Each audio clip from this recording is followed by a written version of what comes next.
I lock these things away so it's harder to steal my money. Right. That is quite well. Money's money, brother. True. And if I'm you wondering, got that money, honey, we got your disease. No. But Cure Coin's relatively new, so it might start going up in price as the older it gets. It might go up in price. But that's the thing with all cryptocurrencies is it gets, there's a limited amount of it out there. It's not just constantly being made. Otherwise, it would have no value.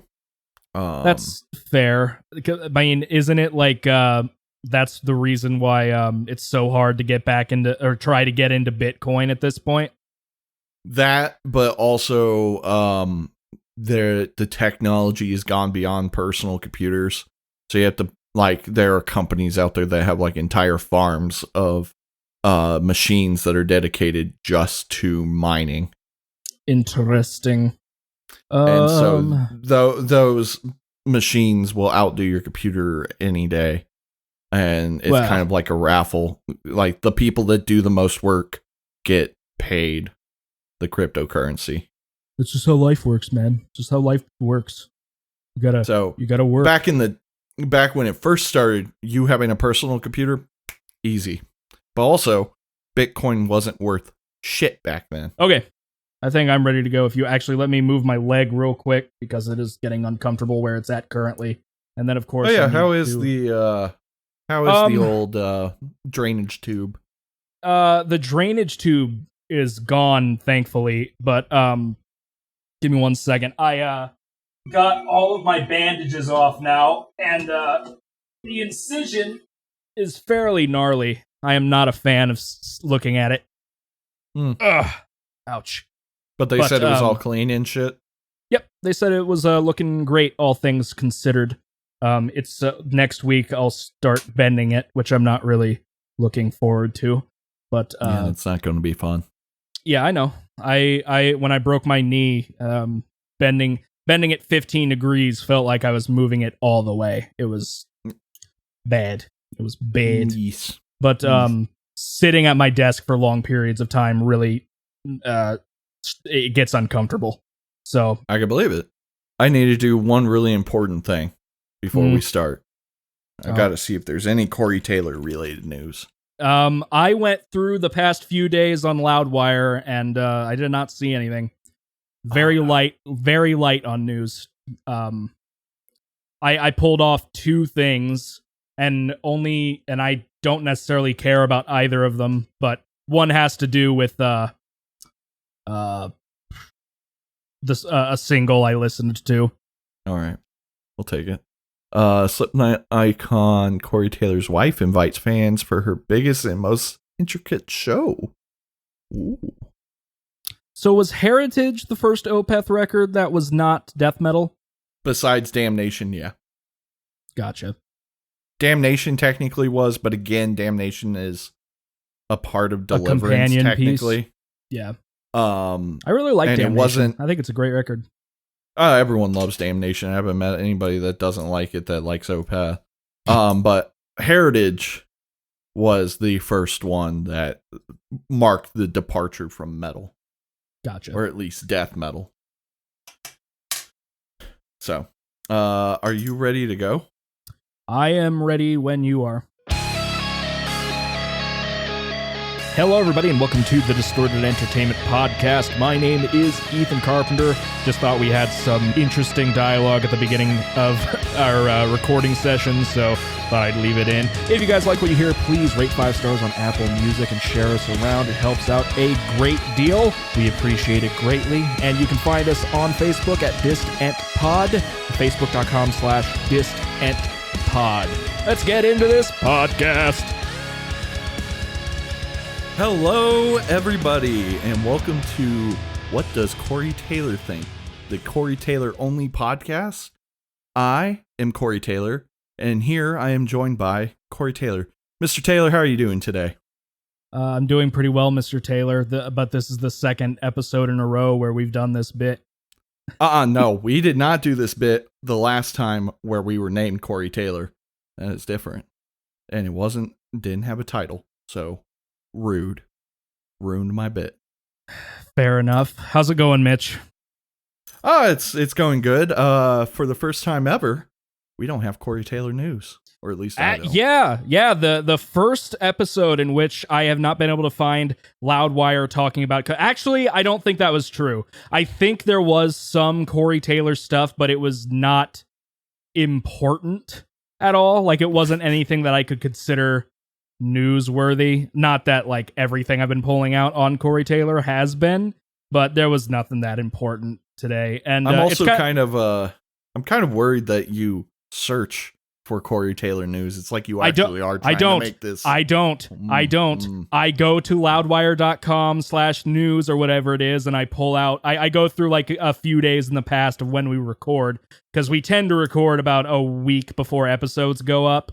But not this time. We're recording it the day before Halloween. So happy Halloween, guys. It'll be Monday by the time this goes up, so it'll be past then anyway. But hope you guys had a good one. And no, I go on to Loudwire and I just pull off things that are interesting, but there's not much going on. Not much going on this week. So I had to actually go and find a couple things on movie news, and I looked at gaming news, but the only thing that people are talking about is like, oh man, Cyberpunk got... I was about to bring that up. Cyberpunk got delayed again. And also, of course, talking about all the new GPUs coming out and CPUs and things like that. I'm actually fairly interested in the next line of AMD. I'm currently an NVIDIA user, but apparently the 6000 series is apparently looking pretty interesting. But I will not believe it until there's actual like at-home tests. Oh yeah, reviews and stuff like that. I usually I don't know how you feel about Linus Tech Tips, but I've been watching him on occasion, especially when it comes to new tech, just because I don't think they're particularly biased one way or the other. I watched them and Jay's 2 cents. I stumbled onto them when I was getting into the idea of liquid cooling. I still am not into liquid cooling yet because no one's giving me money. But you know. Well, you're about to start making bank. Aren't you moving to nights soon? Yeah. I got next week off. And then I moved to nights, and I'll be working Tuesdays and Saturdays at CTV. So I'll be at FedEx Express Tuesdays and Saturdays from 2:30 p.m. in the afternoon until 6 a.m. the next day. That's rough, my dude. I don't know if I could ever do that. But I don't want to. Money be money, you know? So. Yes. And then oh shit, you know what? I can't even remember what I was going to say. I hate when that happens, dude. It's so, last episode we mentioned we were going to like start doing news on the back end of things, but I think because we only have a handful of stuff to talk about today, it shouldn't make a huge difference. But we do have a lot of music to talk about, so let's get through the news. So much music. Yeah, we have a lot of music to talk about. Starting with music news, I have 2 articles. Is your news story music related as well? It is a new song. Okay. So let me go through what I got first. I only have 2 articles. So one of the I've been listening. I listened to a new single today. That's what I was wanting to say. Rob Zombie released a new single. Yeah, that's what I was thinking too, especially after his last album, which is named so stupidly. Let me pull it up actually. It's so weird. Like he's announced a new album. It's going to be a 17-track record called The Lunar Injection Kool-Aid Eclipse Conspiracy, which is almost if you just went with lunar injection or injection. Yeah, like with this cool. Yeah, but here's the other thing. It's not nearly as word vomity out as his last one, called The Electric Warlock Acid Witch Satanic Orgy Celebration Dispenser.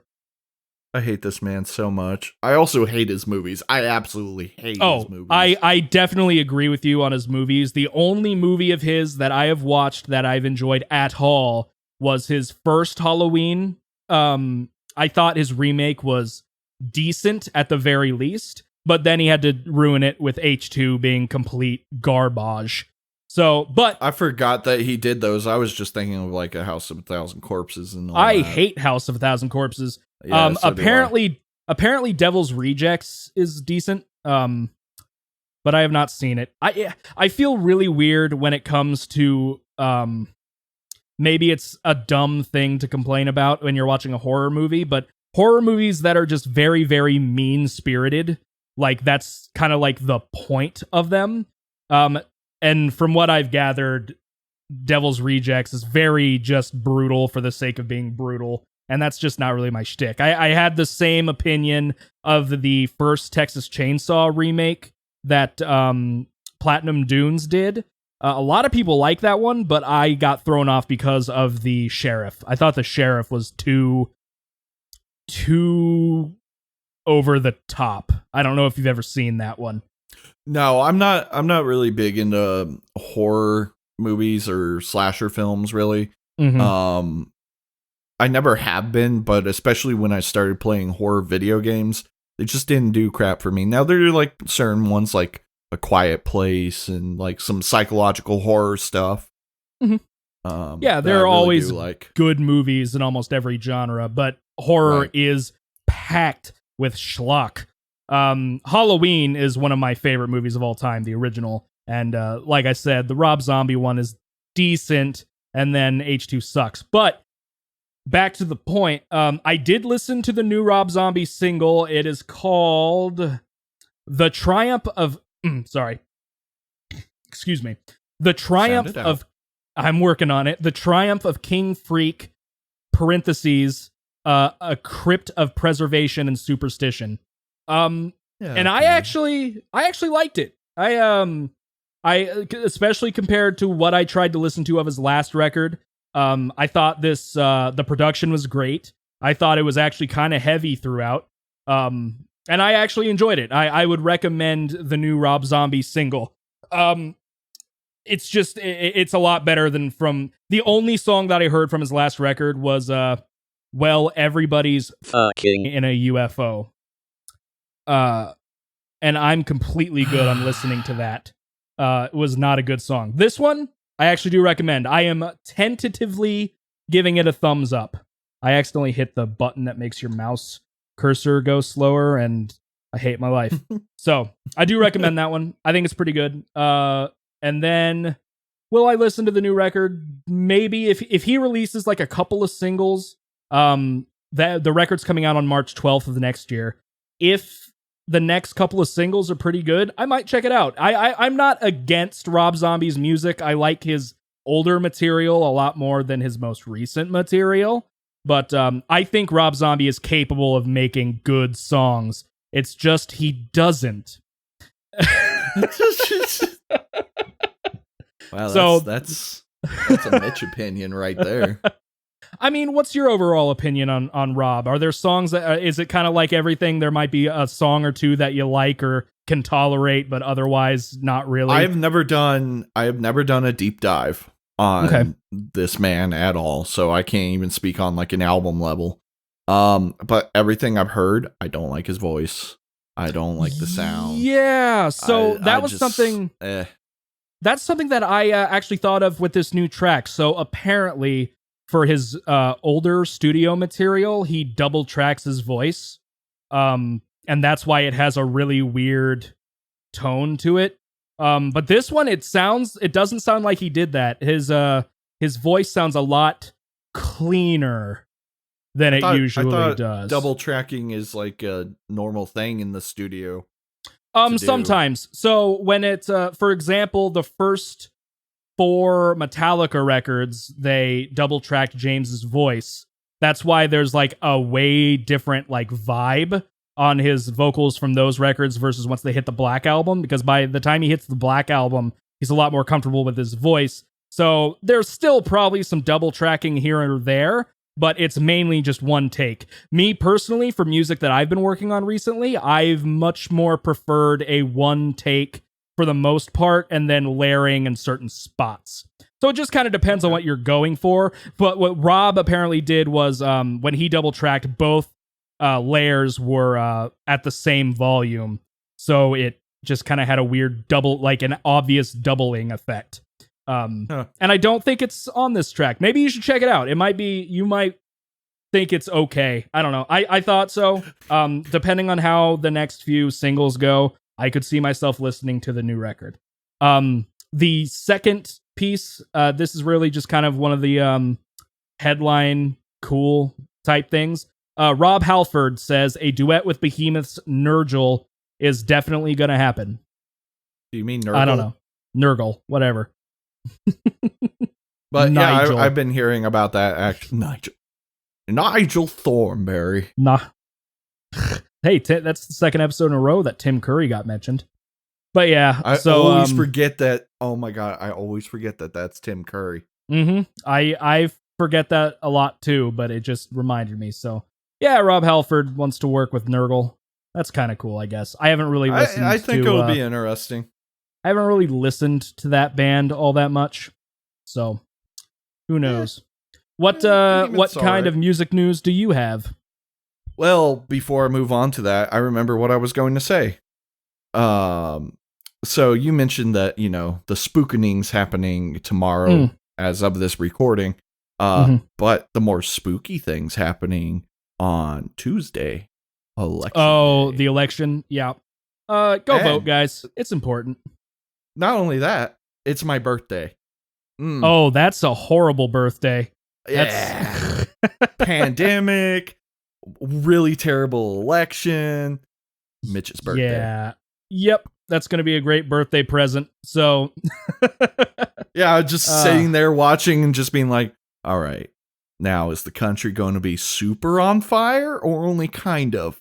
That's pretty much how it is. I saw a meme that was like a worried kid's face, and then it's like me knowing there's going to be a lot of civil unrest next week or something.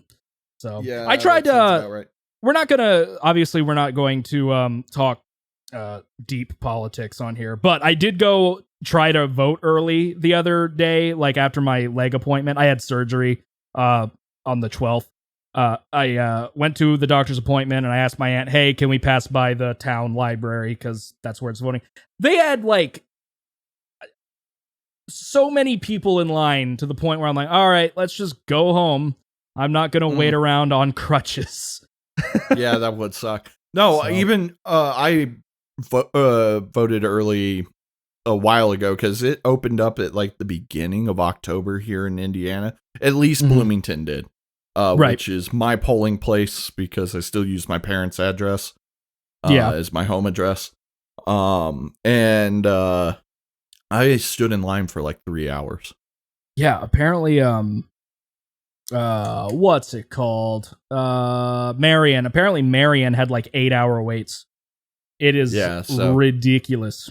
I mean, it's going to be way worse on actual election day. Yeah. So, well, for the people depends where you're at. Yeah. But for the people who are able to mail in ballots, you lucky. You're lucky. I'm so mad. I requested a ballot and then I just forgot. So my mother found I think all of my siblings that are able to vote requested a mail-in ballot, and then I found mine. I was like, oh, I had to send this in by the 22nd. Whoops. So we'll just see how it goes on Tuesday then. Maybe I can play up the fact I'm on crutches. Maybe they'll let me in. So yeah, that's a thing. News. Yes, Mitchell's music news.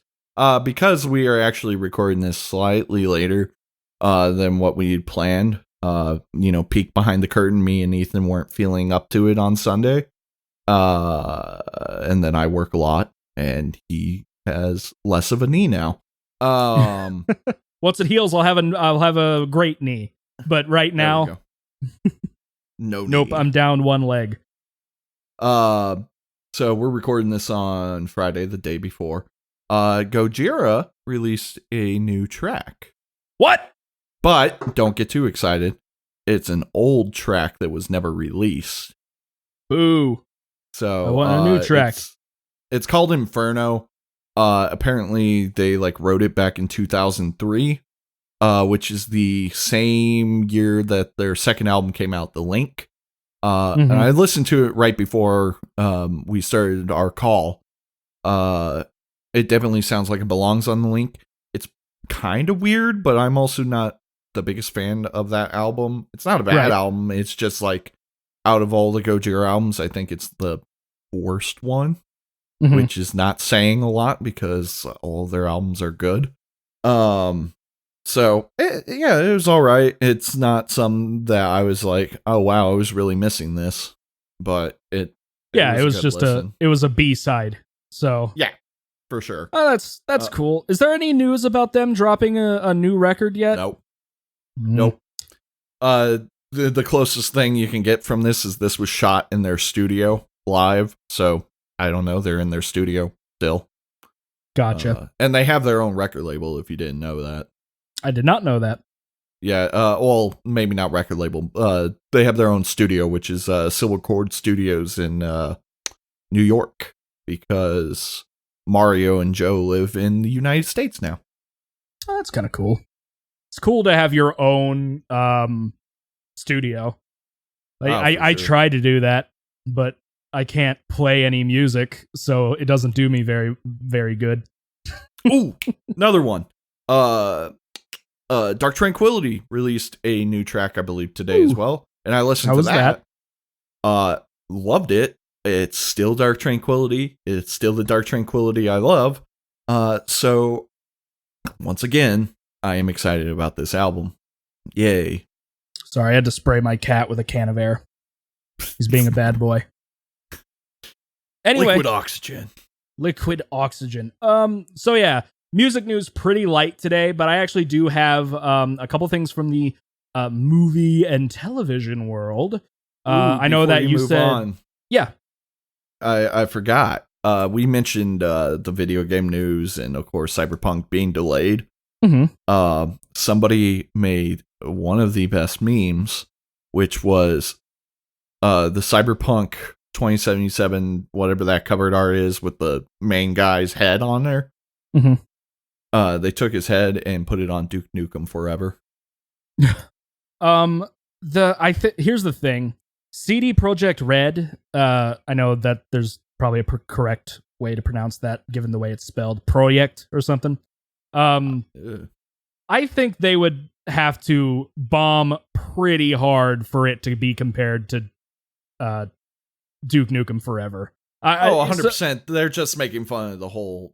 Yeah, so I mean, the game has been in developmental hell for years, hasn't it? Like, I want to say it was announced 2015, but it might have been even earlier than that. Let's learn a thing. I forget when that first trailer dropped. Cyberpunk 2077. I always think it's 2099. This is not telling me when. Oh, it was announced in May 2012. Ooh, okay. So it's been a minute. To be fair, it is also super ambitious. It is, and the thing is, CD Projekt Red, I don't think they've come out with a bad game, really. No, have they? Really. Yeah, I mean, they're the Witcher guys, and The Witcher 3 was apparently the best game ever when it was released. Yeah, I mean, well, it was like Witcher 1 was really good at the time. I've played Witcher 1 all the way through. Let's stress it at the time. Yeah, I haven't played Witcher 2, but it was also a really good game at the time. But yeah, Witcher 3 is really good, and I don't think CD Projekt Red has done anything else. They're not like From Software, where From Software is known for Demon Souls, Dark Souls, Bloodborne, and Sekiro, but then they have a fucking category of games way before that, and no one knows about it because the Souls series just took off. Yeah, From Software I think they actually were making games back on the Super Nintendo or something like that. Yeah, no, they've been around for a while. Apparently, CD Projekt Red's been around since 94, but have literally only released The Witcher and Cyberpunk 2077. Yeah, I'm looking at their releases right now. And their first game was The Witcher 2007. That was the dumbest way to say that. 2007, Witcher 2, The Witcher adventure games for phones. Never even heard of it. The Witcher Battle Arena for phones. Wild Hunt, Hearts of Stone, Blood and Wine. That was all Witcher 3. Gwent, The Witcher card game. And Thronebreaker, The Witcher Tales. And Cyberpunk 2077. So yeah. So yeah, I don't know. They're really it looks CD cool. Projekt Witcher. It looks cool, but like I can't decide if I'm gonna pre-order that game or not. I think I'm gonna wait. I'm definitely not pre-ordering. Yeah, I'm gonna wait for reviews. I think that's the safe play when it comes to CD Projekt Red. I believe Far Cry 6 and the next Rainbow Six game have also been delayed, but who cares? And that's. I mean, I like Rainbow Six, but yeah, it might not be Rainbow Six, but it was one of the big name shooters. And then Far Cry Rainbow 6. Six was delayed. It's Rainbow Six Quarantine. It was like a Halloween. Yeah. They last year they had a Halloween thing in which it took place in Truth or Consequences, New Mexico, and it was a weird zombie outbreak thing, and you got to play as the operators.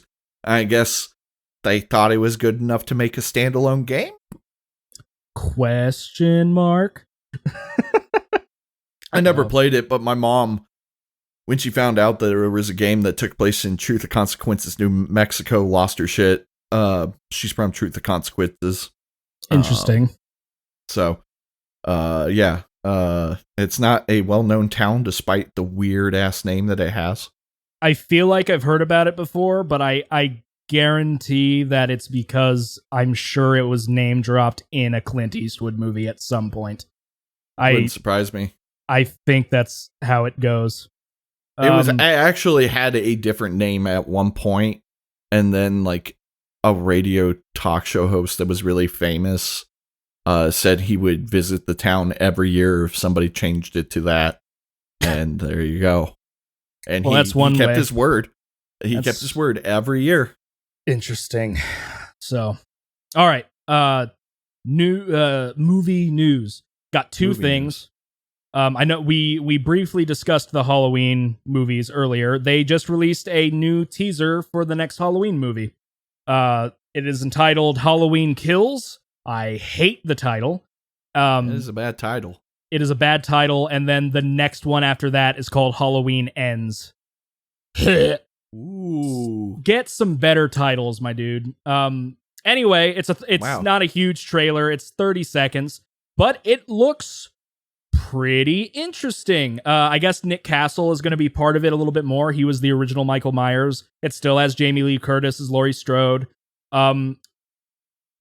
Apparently, the idea of this movie is so Michael survived, obviously, the last film, spoilers. And he is just kind of out and about now, and he I think the plot revolves around like a manhunt or a mob hunt with like the local populace of Haddonfield, Illinois trying to hunt down Michael, which I think is kind of cool. They did that a little bit in Halloween 4, but it didn't really amount to anything. So I think it's an interesting idea that they could do. And then one of my buddies said, I bet Halloween Ends is just going to be Michael on trial. I'm like, I would watch a 2-hour movie of Michael Myers in a courtroom just doing nothing, because I feel like that would be hilarious. But I just don't know. Funny. I just don't know what they can do with another 2 movies plot wise, because they axed every movie but the first one in this particular timeline. So you don't even have didn't they also get rid of the fact that he's that they're siblings with her? Yeah. Yep, that was established in Halloween 2. So they axed everything after the first movie. And then they kind of cemented it by having a line where it's like, there was a rumor going around that they were brother and sister, right? And her Laurie's granddaughter character says that was just a rumor. It's not true. I'm like, I kind of like that plot point, but recently I've been seeing things saying that giving Michael a reason to kill Laurie is damaging to his character. which is kind of interesting when you think about it. I personally still like the plot point, but I can see where they're coming from. I think Michael is a bit more scary when he's just a literal, like, he's credited as the Shape in the original movie, and he just kind of shows up, kills people, and is gone. So, I don't know. Not sure what they can do for another 2 movies. I'm interested in seeing it, though, because I did like the last film. It didn't really do anything super new, but hopefully Halloween Kills does a little bit more. I'm excited for that. It's coming out on October 15th of next year. It's weird because like 2 days before this teaser was dropped, I was asked, I'm part of the Facebook group known as The Nation for Entertainment Talk Nation on YouTube, Rob Rosado. I was like, anybody have a guess when we'll get another Halloween teaser? I'm like, I kind of feel like we're going to get one around Halloween this year. And I was right. So that is Halloween Kills. And my last thing is they're making a new Godzilla anime. I'm so excited. It's an actual anime. Okay, good. Yeah. It is not like the animated movies that Netflix came out with a number of years ago, because those are hot trash. This one is I thought people liked that one. No. People hate it. There are people that like it, but I've seen 2 out of the 3 movies, and my God, they are the most boring schlock that I can imagine. Cannot stand them. I don't even want to watch the 3rd movie, and people are like, the 3rd one's the best, just give it a chance. Like, no, I've been bored out of my mind these last 2 films, and they're trying to tease me in. They're trying to pull me in with a teaser, and like, King Ghidorah is going to be in the 3rd one. Fantastic. Is stuff actually going to happen? Because nothing's happened these past 2 movies other than they think they kill one Godzilla, and then another Godzilla who in the background looked more like a mountain woke up and then farted on everybody, and then they died. That was pretty much what happened in the first movie. Spoilers. Then the second movie, absolutely nothing Angry happens. spoilers. Nothing happens in the second movie. Nothing. Let me reiterate. Nothing happens in the second movie. I wasted an hour and a half, 2 hours of my life. Nothing happens, Mitch. Nothing. I feel like hear me out. I feel like you have some unresolved issues with this. Here's the thing. So, I'm sure I've mentioned it to you that I've done riff reviews in the past, a la JonTron, Nostalgia Critic, AVGN type videos. When King of the Monsters came out last year, I was wanting to do another riff review, kind of like to celebrate it. And I ended up wanting to do Godzilla Raids Again. I never did the video. I do have the jokes. Maybe I can actually work on it at some point. And an opening bit for that is like, well, I had the choice of either doing Godzilla Raids Again or Godzilla Earth. Planet Godzilla. What is that called? Is it Godzilla Monster Planet? That's what it's called. I had a choice of doing Godzilla Raids Again or Godzilla Monster Planet, but that would involve having to rewatch Godzilla Monster Planet. So it was bad. I'm sure eventually I'll watch the 3rd one, but I'm not interested really. So this anime, it's an actual 2D anime except for the monsters. The monsters are going to be in 3D. It's a 13 episode anime scheduled to appear in April 2021, and then it's probably going to turn out to just be an April Fool's joke, which will make me sad. But they released a trailer for it the other day, and it was awesome. It was so cool. I'm excited. It's called Godzilla Singular Point. I am mega excited. The premise is Godzilla Singular Point features brand new staff and original story, which depicts young geniuses Mai Kamino, a female researcher, and Yun Arakawa, I'm sure I pronounced those greatly, a male engineer, as they take on unprecedented threat with their companions. Monsters appear and things get destroyed, essentially. So I'm excited for it. I think that's going to be really cool. I'm a big Godzilla nut, and excited. I'm still waiting for... I really wish that the last 2 movies were good, though. The live-action ones. They were good. Godzilla 2014 was actually like a decent Godzilla movie. I didn't really like how they killed off Bryan Cranston super early, but I liked it well enough. And then King of the Monsters was just kind of a popcorn movie. It was stupid, but I had fun with it. I liked the Godzilla. I liked the monster action. I wish I could say I liked the characters any more than the first movie, but I didn't. So I'm very conflicted about King of the Monsters. I like it in terms of I find it to be entertaining, but they also wasted Millie Bobby Brown. She did nothing in that movie. So I don't know. That's another movie I could probably do a riff review on, but we'll see. I'm still waiting for a King Kong versus Godzilla trailer. That movie's supposed to come out. Well, it was supposed to come out this year. Actually, let me see. Kong versus Godzilla.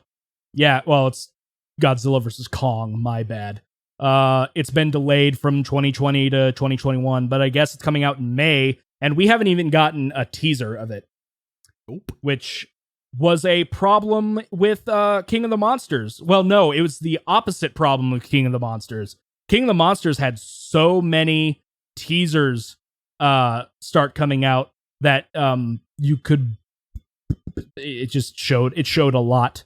So I don't know. I'm kind of. They need to start hyping the movie up if they're really wanting it to do well, assuming that all this chaos blows over by May, which I'm skeptical of. But it also sucks because my local theater closed down for good.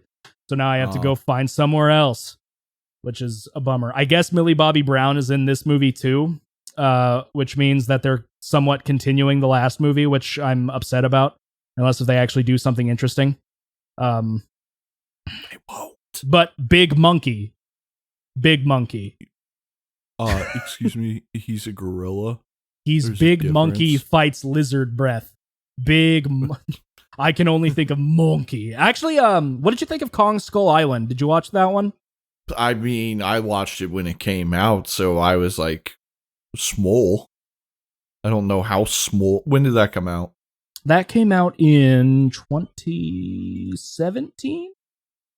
Yeah, it came out February 2017. Well, March. But okay, I liked it. I'm thinking of a different movie. It has Samuel L. Jackson. No, I'm sorry. I was confusing it with the one that had Leonardo DiCaprio in it. Pardon? Okay, give me a second. I don't think Leonardo DiCaprio has been in a King Kong movie. I'm almost. Are you thinking of Inception?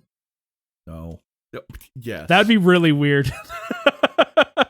That'd be a weird one to get confused with. I looked up King Kong movie, Leonardo DiCaprio, and the first thing that pops up is The Departed. Yeah, that's the same movie. The Departed and King Kong are the same plot. Okay. Are you thinking of Peter Jackson's King Kong? Maybe. It has Jack Black in it. I feel real dumb. And Adrian Brody. I may have confused Leonardo DiCaprio and Jack Black. Jesus, that's not a thing. I really like Leonardo DiCaprio in School Rock. Do that.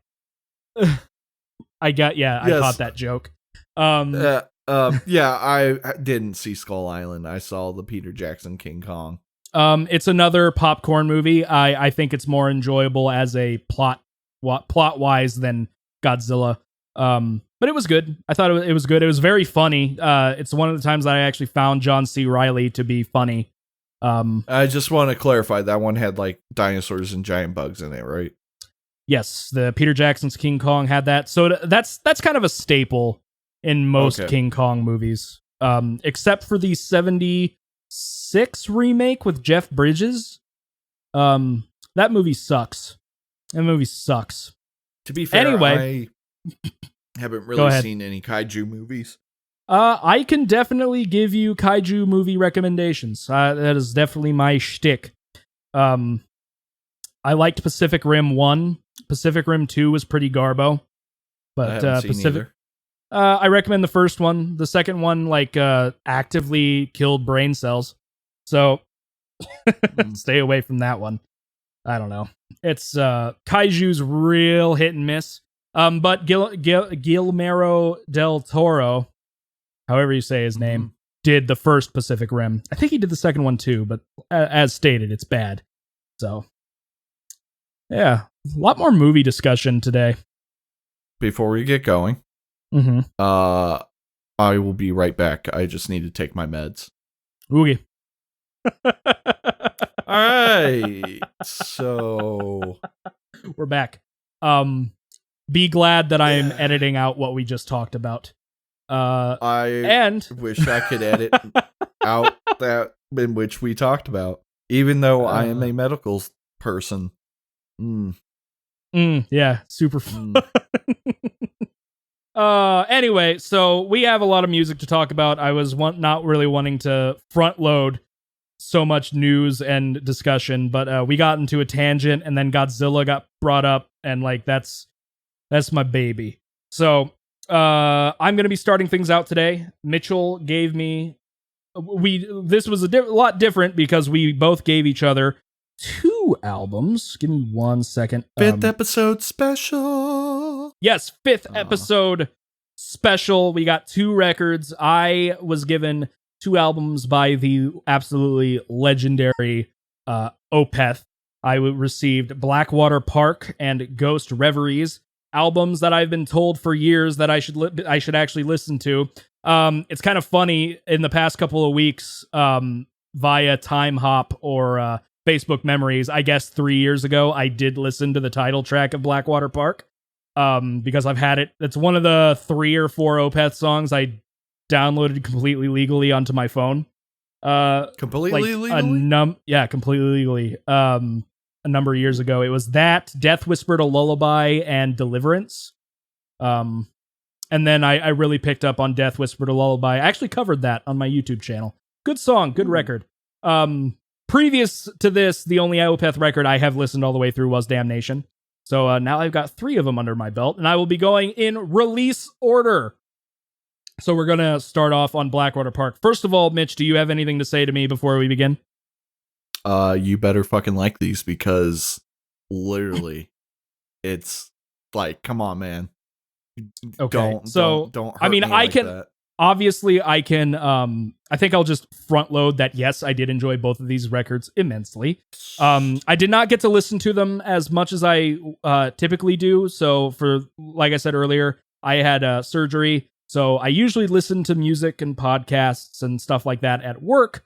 And I'm just now getting my brain to accept, hey, we can just chill and listen to stuff on the couch. You don't have to be doing something. So I it's only nice listened to do too. Yeah, I only listened to the records 2 times over instead of my normal 3 or 4. But I did take extensive notes to try and back that up. So I did enjoy both records. Between the 2, I think I like Ghost Reveries a hair more. But we'll go into some specifics, and I have my ratings as usual. So we will begin. Since I'm reading from my notes, obviously sometimes we'll have some dead spots, and I'll be sure to carve those out as I usually do. So Blackwater Park. Let me actually pull it up here in Spotify, just so I have all the songs and stuff fresh in my head. So on my first listen, I listened out in my living room with my Behringer headphones, and something that did help a lot, because there were a couple songs I didn't like on my first listen, or at least I didn't like as much as others. When I listened to it yesterday through my studio monitors, a lot better. I originally on my listen with headphones, I felt like the drums were mixed very quietly. So I'm not sure what that means of the EQ curve on those set of headphones, but I can't find any information about it. So weird EQ on that set of headphones, but through my studio monitors, I thought the record sounded really good. It has really good production. And then Ghost Reveries is even better on production, in my opinion. So Blackwater Park starts off really hot and heavy with the Leper Affinity. Like I said, just based on this track, I immediately love the tone on this album. The guitars and bass mesh very smoothly, and I enjoy that a lot. Already mentioned that I liked the drums on my second listen. It's just on my headphones, the snare and the kick sounded really, really quiet compared to everything else, but that was alleviated. That is weird. Yeah, it just depends on all headphones have their own like EQ curves, so that might have been carving out some of where the kick drum and the snare lives. So like in your like your 100 hertz and like 1K region could have a little bit of a dip. But I don't know. Right. I tried emailing Behringer to be like, hey, yo, you guys know what the EQ curve on these dang old headphones are? And never got a response. So thanks, Germans. And I'm just messing around. I do like Behringer a lot. A lot of people give them crap, but I enjoy them. Olkerfelt. Huh? Did I say it right? Did I say it right? Yeah. Michael Olkerfelt? Watch somebody's, it's Mikkel Ockerfelt. Mikkel Olkerfelt. His growls are great. Everyone calls him Michael Ockerfelt. Anyway, I'll just say Michael or Mikkel or Michael. His vocals are great. I absolutely love his growls. But I already kind of knew that previously because I've listened to older Bloodbath, and he is the vocalist on those first two records, I believe. And his growls are just really, really unique, very dry, but also gurgly. I think I've described them as chunky. Very, very cool, harsh vocals. Damn boy, them vocals. Them thick. Them thick. Although I listened to some recent live recordings of them. Yeah, let's not talk about that. No, we don't talk about that. Maybe it's why he doesn't want to growl anymore. There are some theories behind that, but for the most part, in terms of interviews, he constantly is just like, 1, please stop for the love of God asking me why we were no longer a metal band. 2, he was like, I just didn't feel I could do anything more with death metal that sounded good to me. And when he said AKA, I think his voice started cracking, and he's like, let's not do this anymore. Let's do prog rock. I want to interject one fun fact about this record, though there are a couple of other records. I don't know if you know who Steven Wilson is. I do. I know that he helped produce this record, and then he's also in one of the songs. I don't know who he is, though. Okay, so Steven Wilson is kind of like a modern prog rock legend. Okay. And so, him and Michael are like best friends. They actually did an album together that's just him and Michael, called Storm Corrosion. And it is really haunting and really good and really creepy and eerie. Okay. I'm very experimental. Check that out. That's beside the point. He basically, Still Life was a thing, a record that Opeth did. Steven Wilson heard it, loved it, basically got in touch with Michael and was like, hey, I want to be on your records. I also want to produce them. So we're doing that. And so he's not only on Blackwater Park, he's also on Deliverance and Damnation. Okay, I was unaware. Multiple songs. But yeah, he mixed and mastered it. Since you don't know who Steven Wilson is, he is the lead singer of Porcupine Tree. Okay, yeah, I've heard of Porcupine Tree, which is like prog metal, but also kind of, it's that same where it's like, it's that area where it's like, is this metal or is this just really, really heavy rock? Gotcha. I don't know. I really enjoy Steven Wilson's solo stuff personally. But that's just me. Yes. So yeah. All right. I mean, I have heard of Porcupine Tree, so maybe I've heard of Steven Wilson as well. But yes, he did produce this record, and he is featured on the song Bleak, which I actually didn't even realize there was a guest spot on that. Until I was going through the lyrics for this and the last record, Native Construct. I've been going on to genius.com because it also, like, most of the time has some good insights about what songs are about and a lot of good information. So I do name drop Genius in my notes from time to time. Kind of weird though, didn't have a lot of stuff about Ghost Reveries. At least song by song. There were whole sections of songs that just didn't have any info. Like, interesting. Anyway, so the Leper Affinity, I really, really enjoyed it. According to Genius.com, the song is about like a strained relationship, possible BDSM undertones as well. Didn't really catch lyrics until I was listening with them yesterday.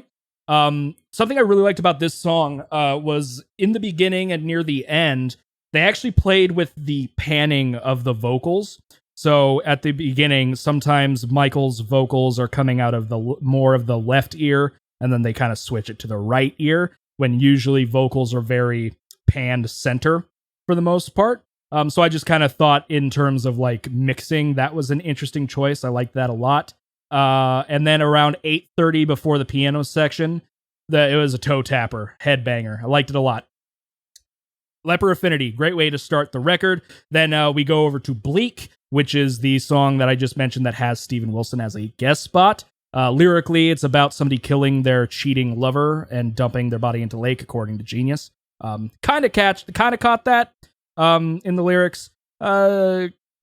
Could not be. Give or take some information. I do really like Steven's guest vocals in this song. Like I said, my first listen through, I had no idea. But now that I know and I'm actually like listening to it and paying attention, I really like the way that their vocals blend. It's very, very interesting. The song, the instrumentation throughout this track is absolutely wonderful. You have changes between atmospheric sounding acoustic sections and absolutely murderous backdrops for Ackerfeldt's growls in the first half. The section in solo at about 6, I wrote down that at 6:10 is pogged beyond belief because YouTube is ruining my language. And I love the groove in this song. And I really liked the broken, bit crushed sounding guitar outro. It had a nice texture leading into Harvest. Harvest is a rather bleak acoustic ballad, detailing the final moments of the narrator of the song's life, wishing to have somebody by his side while he dies and hoping he will be remembered. Song is bleak, but the music is very, very captivating, along with the vocal delivery. I really enjoy the melodies as well as the vocal patterns he does. I think that's something that Ackerfeldt does very, very well throughout these two records. He has very, I don't want to liken it to like pop hooks when it comes to like vocal delivery, but there are moments where it's like, wow, that was a really cool way of delivering that line. The chorus is a good example of that, with bouncy patterns and very pleasing rhyme structures.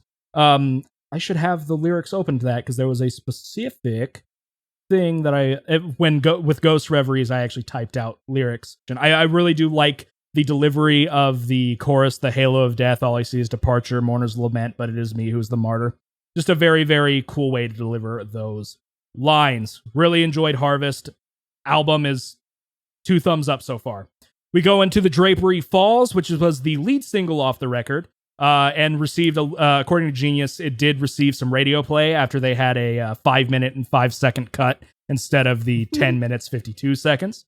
I love the opening bass line and the tone. While looking through the lyrics, and I kind of agree with what Genius says, that it has no cut and dry thing about this, what the song is about, but they kind of said it's about depression, loss, or guilt from murdering.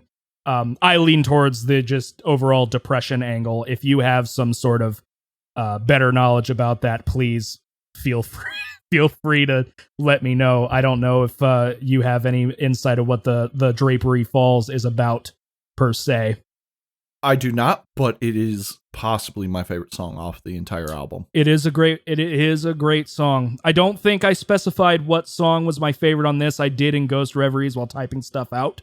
Drapery, I actually like a number of songs on this album. Like, I don't know if I can pick a favorite. I can pick a song that might be my least favorite. Not that I dislike the track, and we'll come up to that shortly.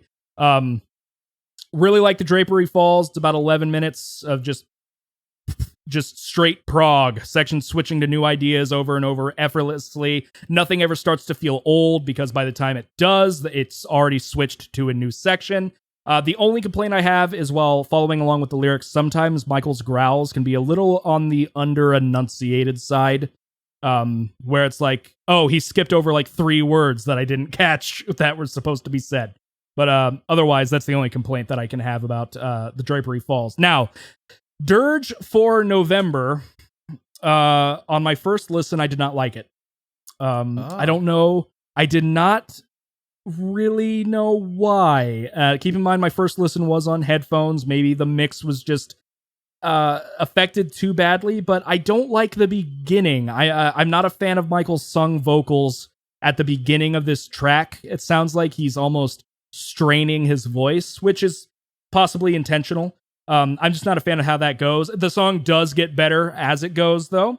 Once the heavier sections kick in, I do like the song, but it has just the opening doesn't really do much for me. I would probably say that Dirge for November is my least favorite song on the record. Not that it's bad, it's just not as good as some of the other songs. IMO. Did you have something to say about that? I absolutely adore that song, especially the intro. But for a long time, I actually thought Dirge for November and whatever the next track is, which I forgot the name Funeral Portrait. Yes, I actually thought they were one song. Because they bleed in really well together. I guess I didn't notice that. It's more like it's more like, you know, Dirge for November ends and it gets really quiet, and then it slowly builds up into Funeral Portrait. Okay. And that build up almost feels bleedy-ish.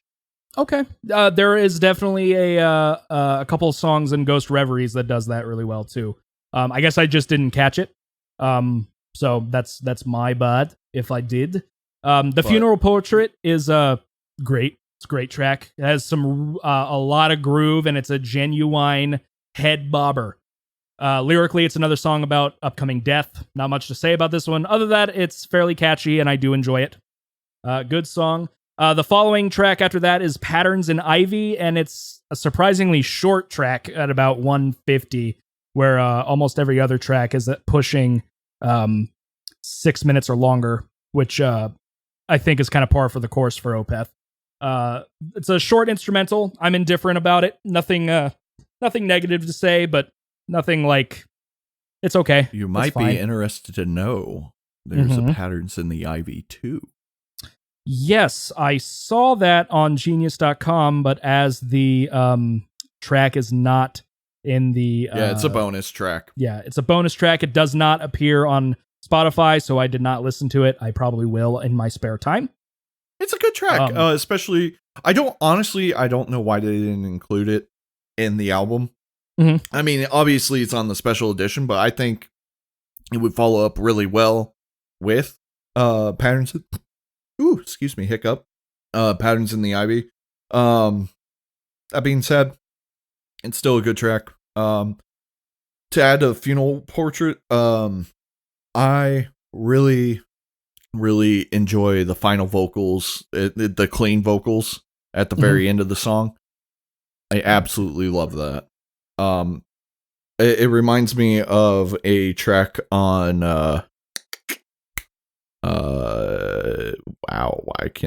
My Arm's Your Hearse, which is their third album. They have a song called Win, and there's just a vocal part that like gets me every time, and I'm like, oh, I love this.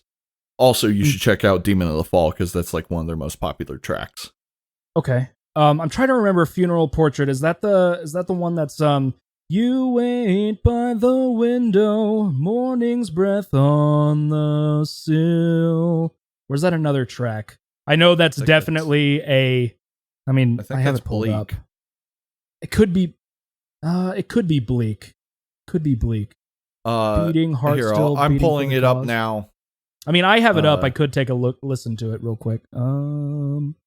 Just a second, folks. Yep, that's it. We sussed it out, folks. Drapery Falls. I do like that song a lot. It's a great track.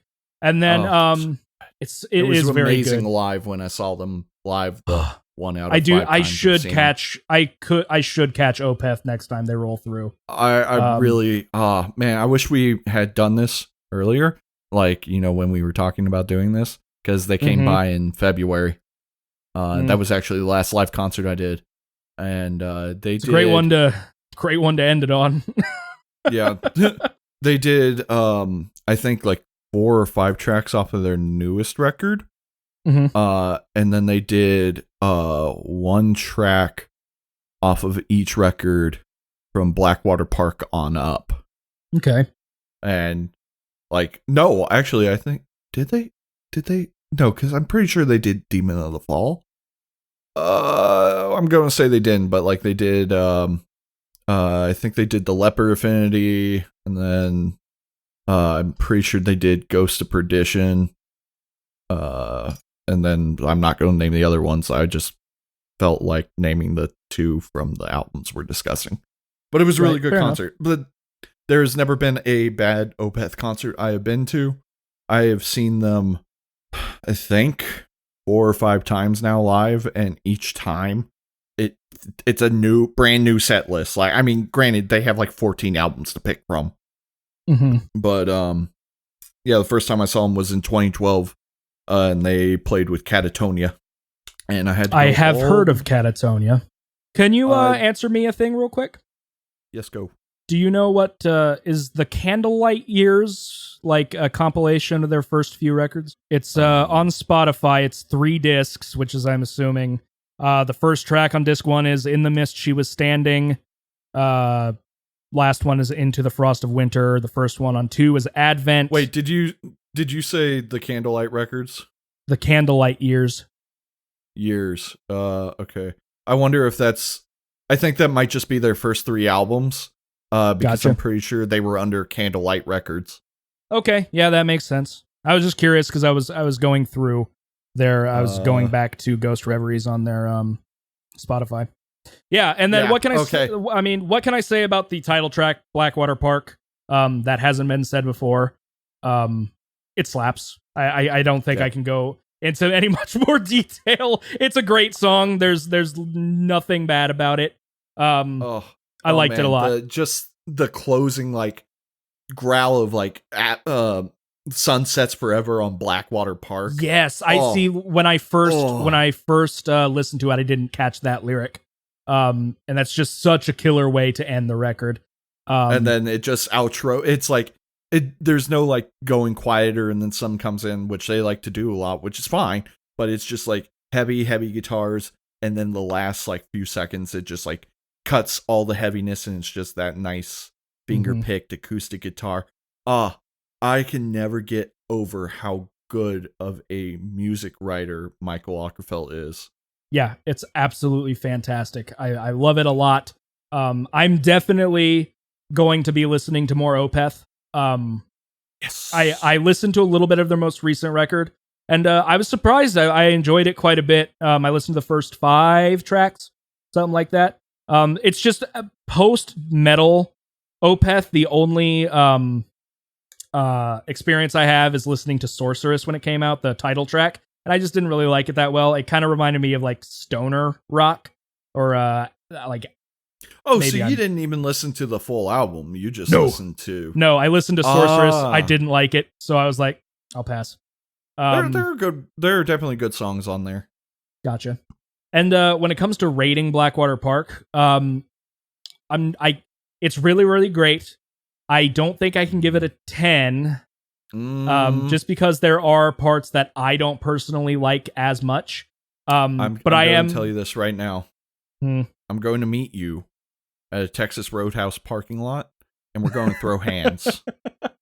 Okay, so because of that, I actually I don't want to have gimmick infringement. But I'm going to steal Fantano's rating system for a second. I'm feeling like a strong 8 to a light 9 on Blackwater Park. It's fantastic. Fantastic record. Well, you'll probably like my rating for Ghost Reveries even more. I really, really liked it. Maybe I could be convinced to give it a strong 9. It is a fantastic record. I am glad that you made me listen to it. It's absolutely good. It's just the very beginning of the Dirge for November. Just kind of I wasn't big which into is funny that. because I absolutely love that. I love that opening. It's not that it's bad. It's just for some reason it doesn't grip me all that much. I can't really put it into strong words why, which is bad because that's the whole point of this podcast. But so yeah, Blackwater Park. I think I'm gonna switch it to a strong 9. Great record. I liked it a lot. Ghost. There you go. That's better. Now I'm only going to throw You Texas wouldn't hit a Roadhouse rolls at you instead of throwing hands in the parking lot. Fair enough. And then CTV Ghost has Reveries taught me was the differently. second record. Straight up, I liked this record even more than Blackwater Park. I thought it was fantastic. Great album. And I completely understand the memes my friends made about Ghost of Perdition, like punching you in the face at 8 seconds. It's like, oh, the beginning of Ghost of Perdition, and then 8 seconds hits, and like there's an explosion or something. For some reason, that was a running joke among some of my band friends. I don't know. Great opener. Starts off strong with like absolutely fantastic production. I love the tone and the production of this record even more than Blackwater. It sounds great. And Perdition specifically, I really enjoy the vocal hooks and the clean spots. You have to live before you die young. Like, I really like the way that's delivered. And since I was typing the stuff live as I was listening to it, I like Michael singing a lot more in this record than I did in Blackwater. Not that I didn't like it in Blackwater, I did, but I think it's just mixed a little bit better. And perhaps a remaster of Blackwater could improve the issues I have of it. Who knows? Maybe it'll happen. Maybe it won't. Not that it needs much improving. And I love the chuggy parts after the solo, and I love the toms in The Ghost of Perdition. Absolutely great song. And we continue into The Bang of the Hounds, which is starts off very groovy, and it sinks into your brain like much like the teeth of an attacking hound. See what I did there? Lyrically, I think the song is very different than almost every other song off of like Blackwater or Ghost Reveries. I'm not sure how to put it. It has a very different vibe in terms of like what he's talking about, what's happening. It's just, maybe I'm wrong, but I feel like tonally it feels a lot different. The types of words he's using, or maybe it could be as simple as Genius just making the formatting weird on their website. I don't know. I'm a dumb man. Still a great song. I like the way that the kick and the bass mesh together in the cleaner break of the track at about 3:30ish, and just a really, really good song. I like it a lot.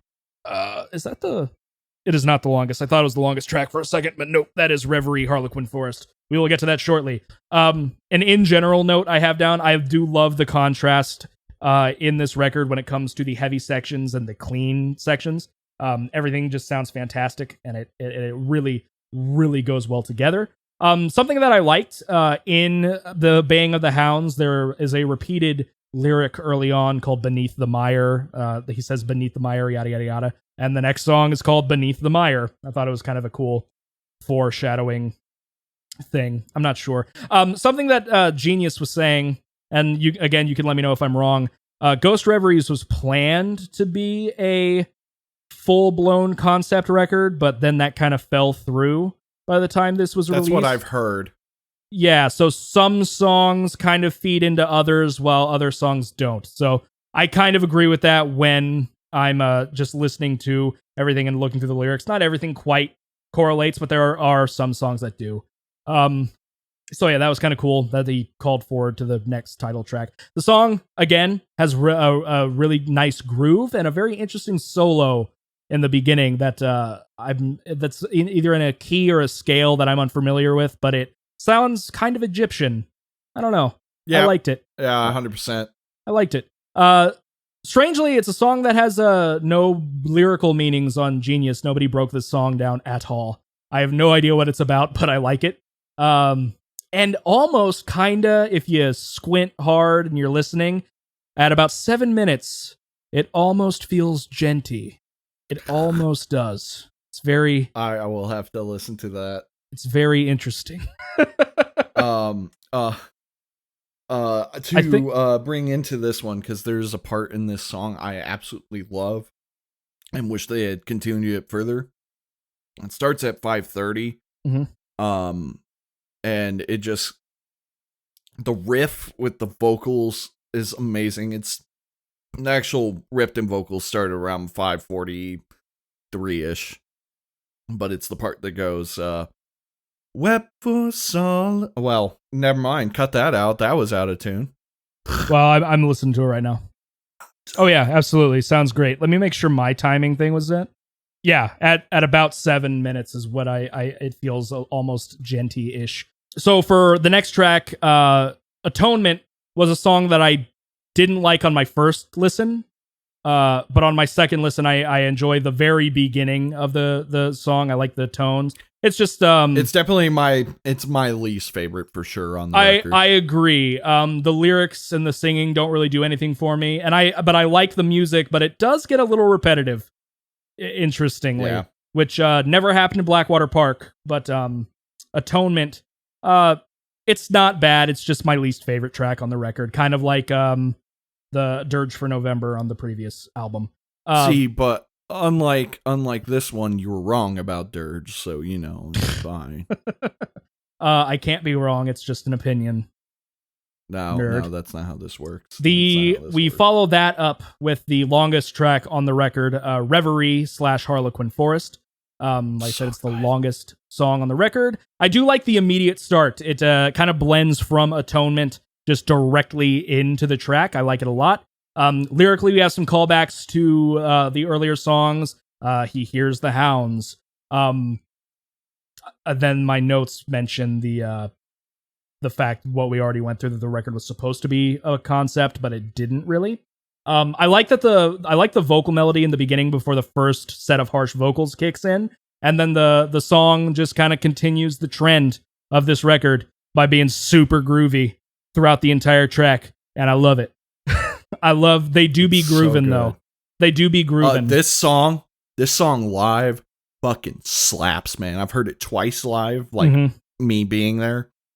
Great. And one of those was at Red Rock, which, if you didn't know, I went to that concert. It's at Colorado, Red Rock Amphitheater. The lineup, so you can be jealous. Devin Townsend was opening. Gojira, Opeth. That is quite the lineup. That was an amazing lineup. Granted, they also played in Indianapolis, but somebody didn't like Devin Townsend and Opeth at the time. So, he didn't go. Interesting. But by that, I mean you. I went out to Colorado and watched it live there. And there's a live recording DVD of both the Gojira set and the Opeth set. Right. I believe one of the Nail the Mix things was from that. They pulled... that's right. You did do that. And it was that. Yeah, they pulled their version of Sorceress, I believe, on that. I never downloaded it because that wasn't the contest song. It was just a bonus. The contest for that month was Leprous, the song Slaves. Right. Really good track. I like that one a lot. Anyway, we follow up Reverie, Harlequin Forest with Hours of Wealth. Hours of Wealth was another song I wasn't huge into on my first listen, but looking through the lyrics, it kind of changed my mind. I like it. Lyrically, it's about depression, but it ends on kind of a positive note. He's like, eventually I'm going to kick this and I'm going to get back into the swing of things. And I like it. I do like Hours of Wealth. It's a good track.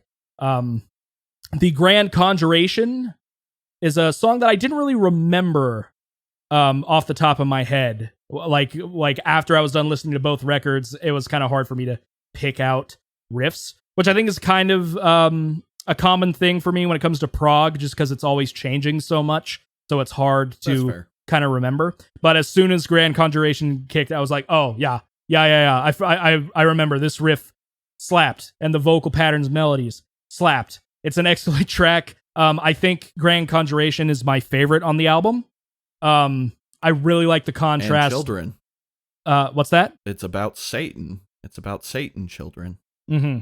And I really like the contrast between the sung verses and the growled choruses in the first half of the song. Really, really good. I liked it a lot. And then we end on a track called Isolation. It's a pretty instrumental, especially for a song that's as kind of down as it is. It's about a guy basically finding his ex-significant other's suicide note. And I don't know. It's kind of I don't feel like Isolation is a good closer. I feel like they could have closed on something else and it would have kind of tied up the album a little bit better. But not a bad track. And I did not really dislike any of the songs on this album. It's fantastic. If I was going by Fantano's like thing that I was stealing, like a strong 9 to a light 10. Absolutely great. I liked it just a hair more than Blackwater Park, but it's pretty much neck and neck. Fantastic records. I am sad to say that it took me this long to listen to Opeth, but I did it. Especially with all the yelling I've done at you. Yes. So I finally did it, and it's really, really good. And I'm excited. I'm going to start listening to a bit more of them. Probably not until I go back to work, but fair. Yeah, but it's good. There's not a record that I can't say I don't love by them. Heritage is probably my least favorite. It has nothing to do with the fact that it was a prog rock record and the departure from metal. I just don't think that it flows very good. It feels very disjuncted to me when it comes from song to song to song. Mm-hmm. But that's just me. If I was going to tell you the next ones to listen to, I'd probably say My Arms, Your Hearse, and Still Life. But, gotcha. Deliverance and Damnation are great. You obviously know Watershed's good because you love that one track. I always forget which one it Heritage is. Or Heir Apparent. Yeah, Heir Apparent. Great song. It's been a minute since I've listened to I don't know if I've ever listened to the whole thing, but I've listened to a lot of it. I'll probably finish it at some point. But yeah, definitely gonna listen to some more, and I'm probably gonna finish off their most recent record. If I do listen to any more in the next couple of days. I got up to Next of Kin, which is the 4th track, and I was really liking it. It basically just sounded like the soft sections in Ghost Reveries and Blackwater Park. Better than Sorceress, so I liked it. You are listening to the English version, right? Yeah. Okay. So if you didn't know, they actually did 2 recordings. Mm-hmm. One of them with English lyrics and one of them with Swedish lyrics. Yeah. I've listened to both. They sound the same. They're both good. It's just one of them I can't understand. So that's it. If I was going to recommend another clean one that wasn't Damnation, it would be Pale Communion. Otherwise, those 2 metal ones I said.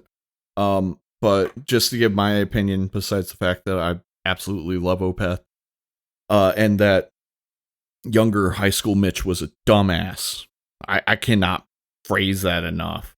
I used to hate Opeth when I was like younger metal Mitch. But I was also listening to like Machine Head and Disturbed. So what am I going to do? So you were wrong anyway. Yeah. But I constantly go back and I'm like, how could you hate Gojira and Opeth? Why did no one beat you up? You deserve to be beat up for your bad opinions. But it took listening to Lotus Eater for me to fall in love with Opeth. But the more that I became a music snob, in the worst terminology I can use, just diving into music and learning about theory and blah blah blah and using my classical background, whatever, the more I loved him. I mean, he's a great lyricist.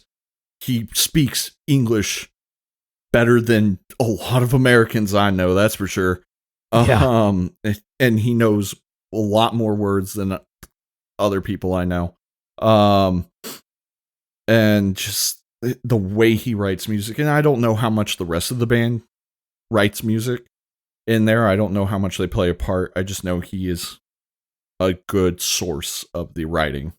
Right. And maybe they just add their own ideas, clean it up themselves, put their little spins on it.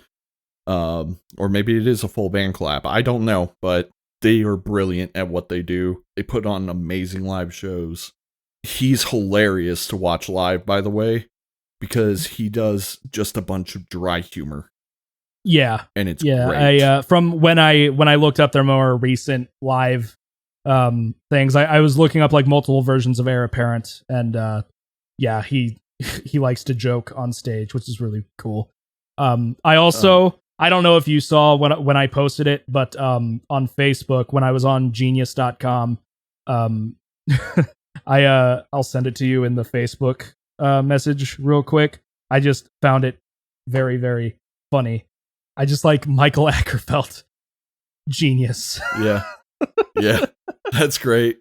I like the one I sent you. Which is, I've seen that one. I'm not sure if that's grammatically correct, but I do hope you had a good time, son. I loved it. I've also sent that to a bunch of my metalhead friends, especially the ones that listen to prog metal. I was like, man, this guy's it doesn't hurt when somebody's living the dreams that you wish you could. Yeah. I know there's a couple of Opeth memes that I've seen based on Michael. The floor is growls, and he's like floating across the thing. Yeah. The other one that I've always liked is it was MAGA hats, but it was make Opeth growl again. Yep, I saw that one. There was one where it had SpongeBob holding the head of Ackerfeld in a cage and said, "It growled at me." Yeah. So yeah, I love the community around Opeth, except for the very often moments that they get toxic because big scary. Why don't they growl? Growls no more. No growls. Where's the growls, man? I also loved it because there was a track on the newest one where it almost sounded like he growled, and like every person's like, "Oh my god, did you hear that? Oh my god, there might be growls on this album. Holy shit, fuck!" And I was like, "All right, man, like calm down. He's already said he's not doing that anymore. Breathe." Maybe because he can't. No, we don't talk about that. We don't talk about that. I have friends that are like, "No, he still sounds good." I'm like, I don't know if we were at the same live show, man, even though you were standing right next to me. It was. I don't absolutely hate it, but the 2018 version of Heir Apparent that I watched, it was kind of rough. It was rough. They're at the Red Rock one. There's like he does Ghost of Perdition and Reverie. Yeah. And though they never refer to it as Reverie, they always refer to it as Harlequin Forest. But those were two of the songs they did. And it's like you listen to one, you're like, oh man, he's back, and then you'll listen to the other one and you're like, oh no. Well, he was doing okay. Yeah. So, I can't say anything because I've had my voice blow in the middle of a set before. Yeah. I mean, it definitely isn't like back when like Blackwater Park started and Ghost Reveries, because you can listen to the Roundhouse tapes, which is a live concert, and my god, the growls are like just like the albums. Yeah, there's a live Bloodbath record from Haken in 2006, and he was doing vocals on there, and he sounded pretty good. And then you listen to the other live record they did with their vocalist at the time, and dear God, it was horrible. Yeah, I think it's just so something of. I mean, he apparently smokes a lot. Who knows if he ever had a proper technique? Right. Just because I mean, could just Matt Heafy had great sounds back in the day, but he even admits he was screaming wrong. So I've also been. I'm glad it didn't affect all of his vocals, because I mean that guy has a great singing voice. Yes, he does. Yes, he does. Yeah, I love the band so much. Like, I do wish they would go back to their death metal stuff, but like, you never know. Maybe he ends up listening to Archspire or something. He's like, okay, it's time to do technical death metal. Funny enough, I read a news article way back in the when where somebody, of course, asked him, "Why do you guys growl anymore?" And he was just like, "Yeah, we're not. I just don't think we can do anything more with progressive death metal." But he's like, if we did do death metal, I want to do straight blast beat death metal. Let's go. I'd be cool with it. I mean, Opeth comes out with like a complete cover of Tomb of the Mutilated by Cannibal Corpse. There we go. He also is like gone on record and being like, I don't even listen to modern metal anymore. So that's kind of a shame. He's missing out. There's a lot of good modern stuff.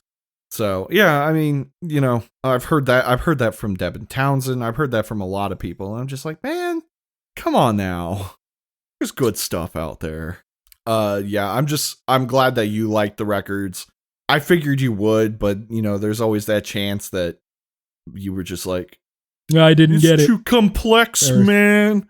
Oh, the times. Actually, he plays in 6/8/4/4 a lot, but whatever. Yeah, you know, it wasn't. It's prog, but it's definitely not like pretentious and look what we can do. That's just what rubs me the wrong way a lot of the times. Some bands can pull it off. Like I said, I recently got into Archspire, and they're definitely, their whole shtick is, hey, look what we can do. Right. But yeah. Mitchell, Mr. Carpenter, did you listen to and definitely enjoy? Please. I listened to a bunch of environmentalists bang some trash cans is what I listened to. Bang some trash cans? This isn't Saint Anger. Trash can. It's just no, Ethan decided to give me, because he's like, yeah, man, you know what's really good? Some genital mutilation. I didn't give you that album. I did not give you Monolith of Inhumanity, though that is a great record as well. You almost did. It's just the one song. I almost did. It's just the one song. It's just the one song. I mean, their early stuff has a lot more of like the Cannibal Corpse style, testicular manslaughter. I'd never even heard of this song, Pedestrians. Wow. That's stupid. Yeah, it is. Yeah, he gave me Cannibal Corpse. God damn it. They're the same band. They are not the same band at all. He gave me Cattle Decapitation. And you gave me Death Atlas, and you can do it. Anthropocene. The Anthropocene Extinction. Yeah. I did that off the top of my memory, so I'm proud of myself. Because let's be honest, folks, when has Mitch ever taken notes? Today, actually, guys, I have 2 lines of notes, and one of them was about the Gojira track. Yeah. So I have 1 Cannibal Decap note. Ethan, I'm mad. I'm mad that you gave these to me. And do you know why I'm mad? Why are you mad? Because it's another one of those, why the fuck did I hate this band? They are actually really good. Yes! Good! Yes! I'm so happy. I'm so happy. I figured you would be. Did you listen to Release Order? Anthropocene and then Death Atlas? Yeah, I listened to Death Atlas last. I did 2 full spins over the past 5 days. Unfortunately, for some reason last week, I just wasn't really listening to music at home for some reason. I totally get it. And unlike you, I do not use Spotify. I refuse to use Spotify. Now, if I ever release music, I need to make money somehow. I will release on Spotify. But I prefer to buy the albums and have them on my phone. That being said, I'm not going to buy 2 Cattle Decapitation albums and then hate them. Right. Potentially. So I don't have access to doing the driving to work and listening to them, because I don't want to use YouTube and drain my data. Could have let me know. I could have. I have No, I don't have Death Atlas. I do have Anthropocene and Monolith. I could have burnt them and sent the files to you. That could have been done, but I mean, it's fine. I got my listens in, and it was enough to form an opinion. Yeah, no, I won't do a track by track, but I will do album by album. So the Anthropocene. One more time. Say it one more time. The Anthropocene Extinction. Got it. So with that record, I've really enjoyed it, start to finish. Yes, fantastic. To me, it doesn't feel like a pure death metal record. Oh no, not at all. And that's probably why it's very death grind. I mean, maybe that's it, and I'm just not getting that. I really enjoyed it. I like the guy's vocals for the most part. Okay. Yeah, Travis Ryan is my favorite vocalist, like, currently. I take a lot of inspiration from him. I just find him to be one of the most versatile vocalists going right now, I think. That's fair. And I will definitely agree. I mean, those growls all over the place. I mean, he's doing deep gutturals. He's doing like almost pig squealy kind of stuff. He does up there black metal. He does his that shrieking, the whole dinosaur shriek thing. That yeah, I wish I knew how to do it. And then the cleans that aren't cleans, but they're cleans, but they're definitely not cleans. Do you see why I like those now? Here's the thing. I have a friend. His name's Nick. That'll definitely pick him out from the crowd. We went to college with him. I don't know if you know him. I thought you meant Nick at FedEx. It's like, yes, Nick, showed me Cattle Decap all the way back in college before I ever met Nick. Shut up. No, me and Nick, our friendship's weird because we are friends, but we don't hang out. But right, every now and again, he'll like send me a text and he's like, "Hey man, did you listen to this record?" I'll be like, "Yeah."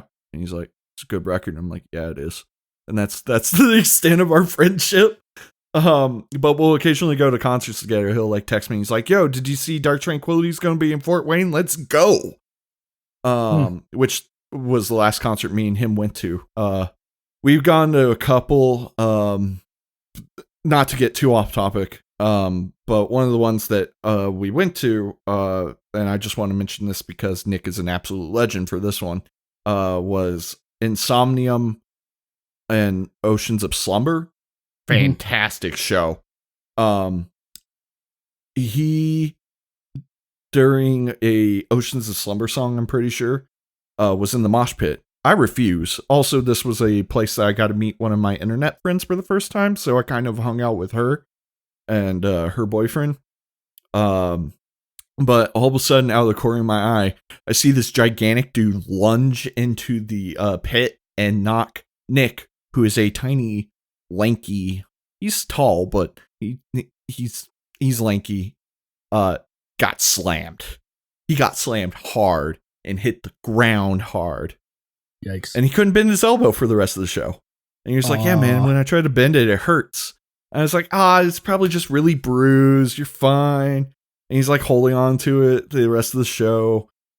He's still having a good time, but he's not in the mosh pit anymore. We go to a Waffle House and he's like, "Yeah, man, my arm still hurts, but man, these waffles are good." Also, post-show food, especially if it's like really crappy diner food, so good. I miss that so much. Anyways, turns out he did not bruise it. He sent me an x-ray the next morning. Broke his ulna, and that's why he couldn't bend it. For those of you that don't know, ulna is kind of like the bone that connects both arms and your elbow, or both parts of your arm and your elbow, and it's the part that allows you to bend. If that breaks, the tendon has nothing to bend against, and so your arm kind of just locks in place. Yikes. Absolute legend. Broke it at a concert. Legend. Anyways, the reason I brought him up is he actually I was about to ask. I was like, "Hey, Mitch." Yeah, sorry. I like this story, but what's the punchline? I think the first show that me and him went to was an Amon Amarth show. Gross. And Ex Mortis. Yeah, I know you don't like him, whatever. And he showed me a couple of bands in the car, and all those bands I'm a friend of. We, by the way, drove all the way down to St. Louis for this show, which is where he's from. And so he showed me Ne Oblivious Scarce, which I fell in love with. He showed me another band that I fell in love with, but I don't remember who it was. And he showed me Cattle Decap, and I told him, like, hey, I'm Mitch, and I don't like grindcore. How can a song be a minute long and be good? Well, I could get into that, but yeah. I mean, did he show you stuff from their grindcore days? No, he definitely. I don't know what he showed me. This would have been back in. Give me a second. This would have been summer of like 2016. So he probably either showed you something from Anthropocene or Monolith. Yeah, but he was showing me those clean vocals that are not clean but are clean but are not clean. Yep, definitely one of those two records. And he was like, dude, doesn't this sound awesome? And I was like, yeah, it kind of does. Maybe I'll have to check out Cattle Decap. Never did. Yeah. And then I have checked them out before, and it just didn't hit me. Didn't click. It didn't click, but these two playthroughs, they're clicked. I'm very happy. I will definitely listen to these two records and probably will buy them. If you like these two records, I do recommend Monolith. It's Monolith was going to be the other one. Yeah, it's a little bit less focused on the melodic stuff. It's sprinkled a lot more here and there instead of like being here's the chorus. That's one thing. I'll wait till you get to Death Atlas before I give any of my criticisms. But I am so glad that you liked these. I was so worried that it's like I just don't like it. I don't get it. No, so far, I think out of everything you've given me, this is probably my favorite. Really? I did like Aesop Rock a lot. I do like him a lot. And then everything else you've given me, I'm like, yeah, it's a thing. It exists. It's objectively good, I guess. Yeah, man, it's just like power the metal about answer. Space. Yeah, it's just power metal about space. Tim Curry. But yeah, no, I mean, I don't have any specifics about this record. I thought it flowed really well. I thought it sounded great the entire time. Oh yeah, Dave Otero is a beast. Dave Otero is a madman producer. He did their last 3 records and like production's phenomenal. Yeah, like it for how fast sometimes it went and how just blast beaty it was. It never really felt muddy. Now there were times where I probably wasn't picking up on the guitar and bass as much because I felt maybe the drums were slightly overshadowing it on top of the vocals. But for the most part, well balanced, sounds great. Love the guitar tones, love the drums. Oh yeah, well, I like the bass when I can hear it. Mm-hmm. Yeah, the bass does get a little underutilized, I think, but the bass player they have now, especially what they use for Death Atlas, is really good. If you're interested in the production, there are studio videos for the last. They have some studio stuff for Death Atlas. Not really much on Anthropocene, but I love the vocal video for Monolith and the vocal video for Harvest Floor. It's just really interesting to see what they're doing in the background. And Travis Ryan's hilarious, which is really cool. But when you said the guitar tone, the thing that finally got them to really click for me was just Manufactured Extinct. As soon as the guitar hit the bam, bam, bam, bam, I was like, it's such a good track. I was like,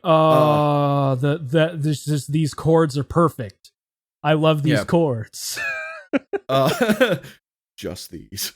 No, I can't rave about it enough. Like, I am really satisfied with these 2 records. That one specifically, and both of these records. Perfect timing for how I feel about the world right now. Like, that might have been it. That honestly might be it. Why it just clicked now. I'm like, I really fucking hate people right now. Very misanthropic. Very, Yeah, Travis, I think he writes most of the lyrics. He's able to crack into some heavy topics about people. Yeah. And just with everything going on and the state of the world in general, and man, just some of the stuff I hear at my job on how people talk about other people and just like all this stuff and like people not listening to scientists and oh man. Oh, I was so filled with mad. It's not even hate, it's just mad. And I'm so sick of it. And like these two records just like, yeah, please bring back the plague. Oh wait, it's here. Yeah, that was a running joke in this community that Travis accidentally brought back the plague. The music video is hilarious too. Travis. Yeah, I've seen the music video. That was actually when that music video released was my re-exposure, but it didn't click. And I'll get into that because that's actually the one note about that song. And I'll go into that later on.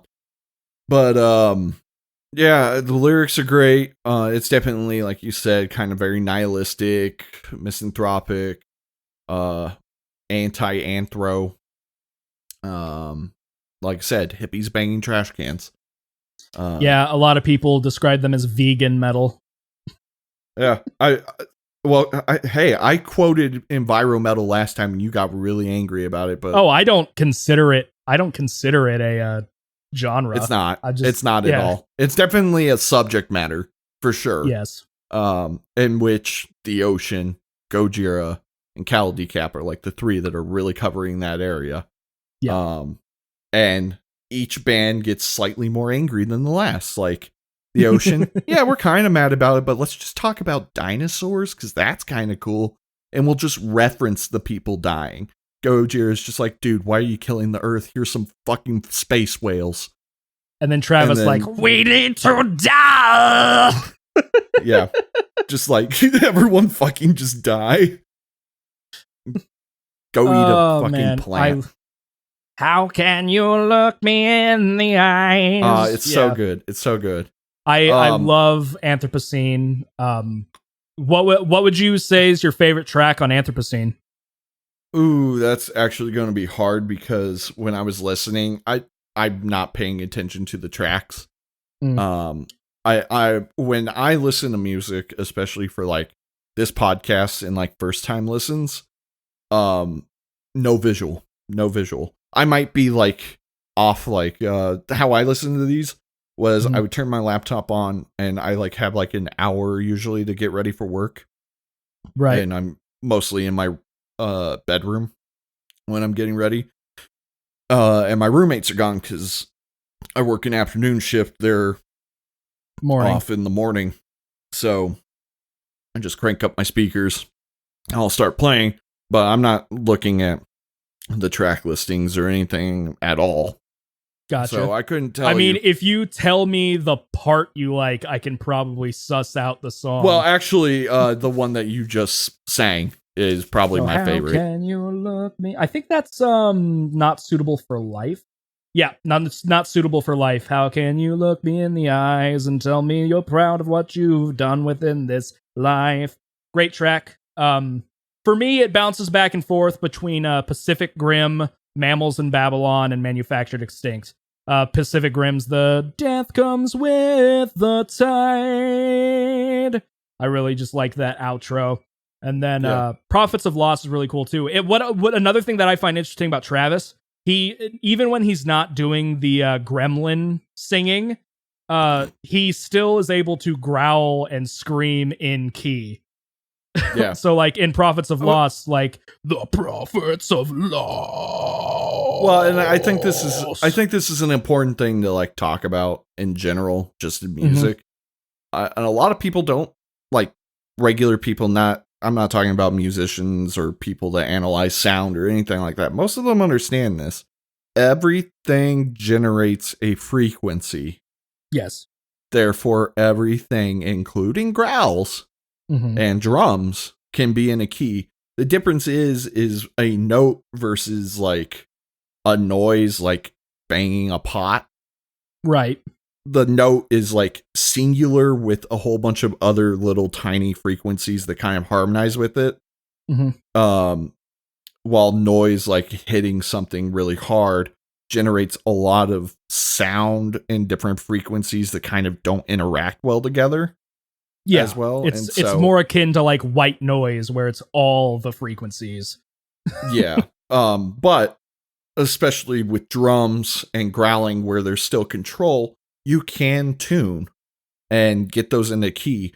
Does it really affect the sound all that much to the point where like you can hear it and be like, wow, that's out of tune? No, not really. But yeah, so for vocals, with growling and screaming, you can never really hear if it's out of tune. But when you hear something like this, or I've done it before, it's very hard to do to get an exact like pitch while growling. You can tell immediately if it is in key, because it's very, very different, especially when, like in Prophets of Loss or something like that, where he changes notes mid growl. Takes a lot of control, and I just appreciate it so much because it's different. You don't hear a lot of people doing that.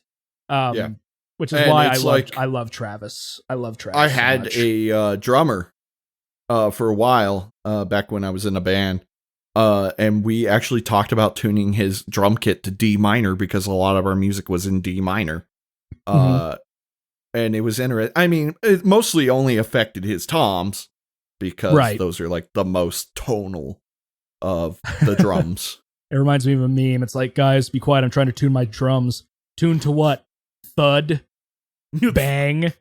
Oh my God. Just a quick like sidetrack. Every time. I don't know if every band has this issue, but it's like my drummer would just be like warming up, and we'd be like, "Hey man, can you like be quiet for like 2 minutes?" That's every band. Cool. That's every cool. band. Yeah, I love it. I like it. It's like, okay, yeah, man, I'll stop. 5 seconds later. Did you just punch your microphone? No, I did not. Are you sure? You remember I have that cable issue. Oh. Yes, gotcha. So, yeah, I was just doing that to my desk, and when I brought my hand up, I hit the cable. Ah, fair enough. I would not desecrate my microphone with punches. It costs too much. Yeah, that's true, dude. So yeah, I love that record. I'd probably give it a 9.5. 9. Oh, like, yes. I'm not kidding you. Like, I really enjoyed these two. I'm not doing it to not make you sad. Trust me, it is like nothing but my pleasure as a music snob to crush the things that you love. I'm just taking in the fact that you're basically I need you to basically say, hey Ethan, you were right. Cattle Decapitation is good. Here, I'll give you this. Their last 2 records is good.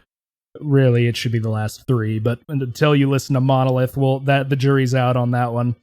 But am I going to say the entire band's good? Discography beginning to end? Hell no. I ain't a grindcore man. No. If you're in just a mood to listen to really stupid stuff, yeah, I've listened to most of Human Jerky and most of Yummy. Because Human Jerky was like their EP demo thing. And then Human Jerky and then Homivore was they're basically the same record. Gotcha. And then To Serve Man was when they finally started doing death metal.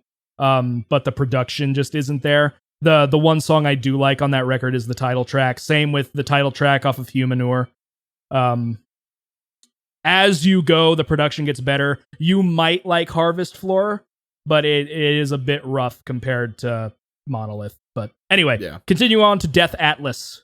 So Death Atlas, I actually liked a little bit less.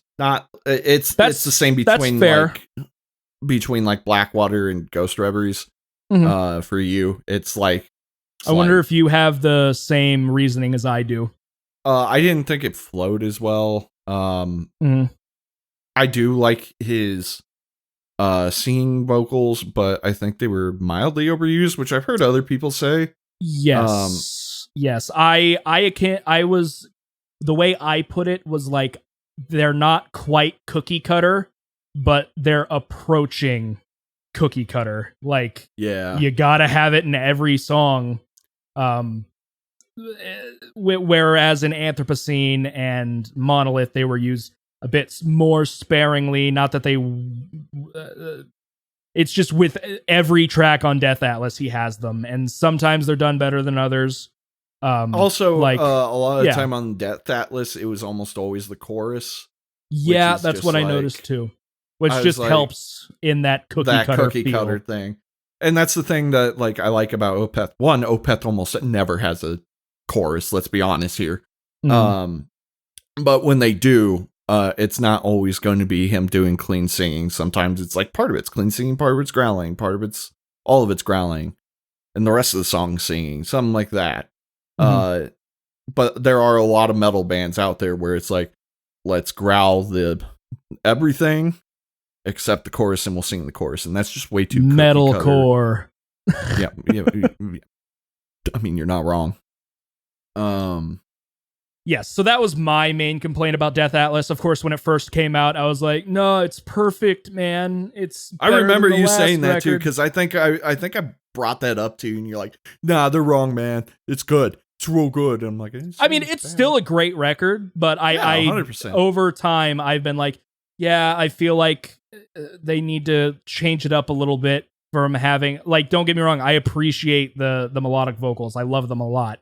But I haven't sat down and listened to all of Death Atlas in a while because I just feel like it gets a little bit overused. Now, each individual song, awesome. If One Day Closer to the End of the World comes on, the I love that riff, and every time I think I'm sick of that song, the riff pulls me right back in. And then Finish Them. I really like Finish Them. I did think the like end of this album was fantastic. I thought they did really well with like the outro and ending. I have not listened to the title track, which is the closer, in a long time. But I do remember don't liking give me it. a record that you haven't fully listened to. No. It's just been a minute since I've listened to Death Atlas, the song. Okay. I did like the riffage a lot on this instrumentation. I kind of think I like a little bit more on this one than the last one. There were definitely parts in this record specifically where I'm listening to it and I'm like, this is black metal. Like, this is 100% a black metal song at this point. Yeah, and I was just definitely like, no, I don't want to be that guy that just hears something that kind of sounds like Satan. Tremolo picking is black metal. But like I listened to it and it was like the blast beats, the high pitched screaming, the tremolo picking with the type of intervals that they're choosing. I was like, yeah, no, that's straight up black metal, and this is fucking sick. Like, I heard some of it and I was like, oh, this is giving me some Abigail William vibes, and you know how much I fucking love them. You do love them a lot. I do love them a lot. So much. Anyways, eventually you'll probably get a 1 or 2 records from me about them. Not today though. So this is the one thing that's my complaint. I think this is what turns me off from them a lot of the time. And it's not just them, it's anyone that does this.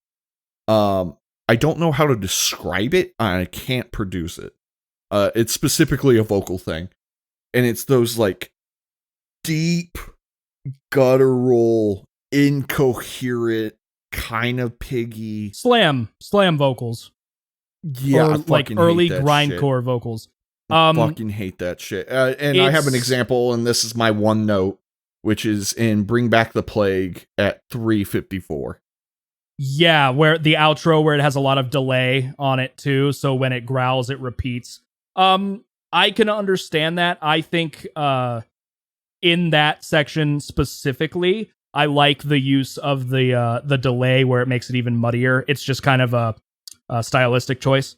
I enjoy it, but I understand why people don't like it. It's hard to understand. It's, I definitely like it when Travis cleans up a little bit more than he does get super gurgly, but it depends on the track. There's definitely a number of songs on Monolith that he does that a little bit more often, but it's not as bad. But it's not just the incoherence for me, because like there's plenty of songs that I really enjoy, and then somebody's like, "Oh, you can understand them. What are they saying?" I'm like, big man, go growl, leave me alone. But I don't like the timbre of it. To me, it just reminds me of those days when I was a little kid and I would eat too much food and then I would have to go vomit it. And I don't want to be reminded about vomiting. That's not what I'm here for. That's not a good time.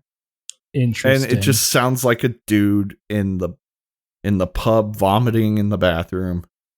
And I just can't I can't get behind it. It's one of the few things that, like, in metal in general, that will turn me off if a band uses those.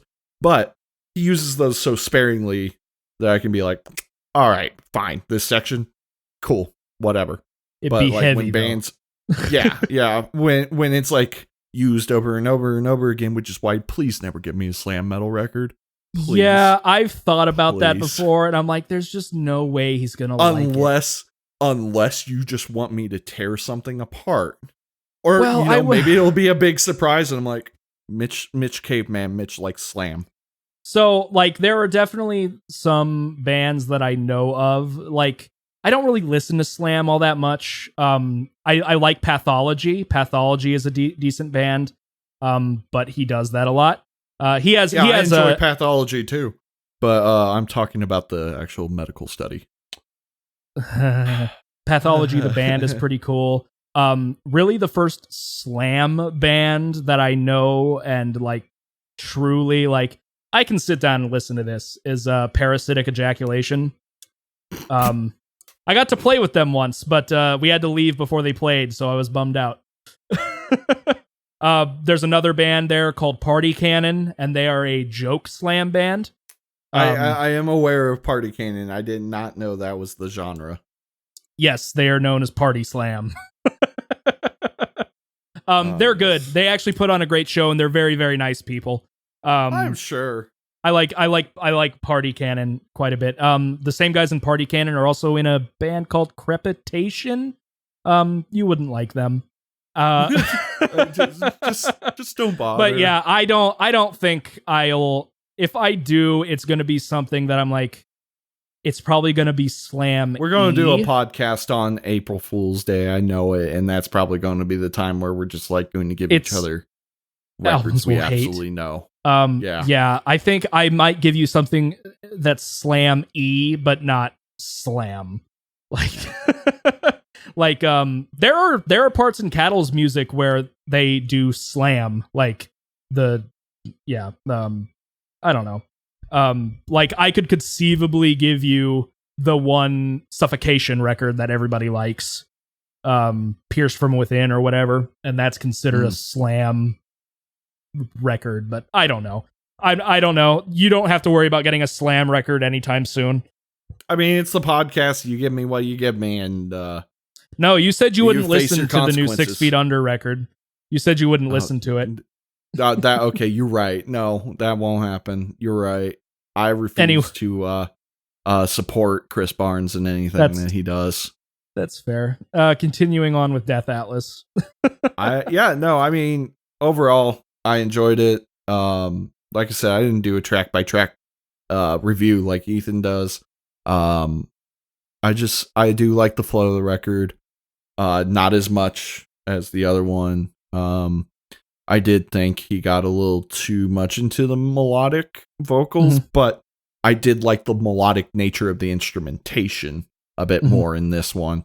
And the outro track, it very clearly ends the album perfectly, in my opinion.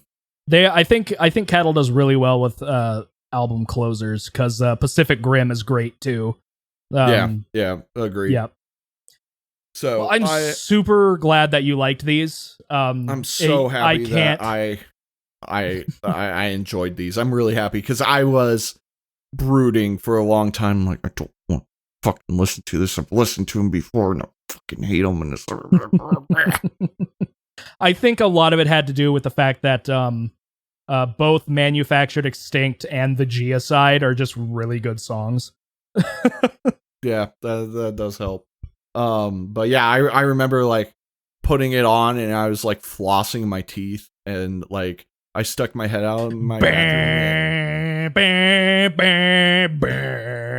I like stuck my head out of my bathroom with like the little tooth floss pick in my mouth, and I did that like the Obama face of just like not bad. Yeah, like 100%.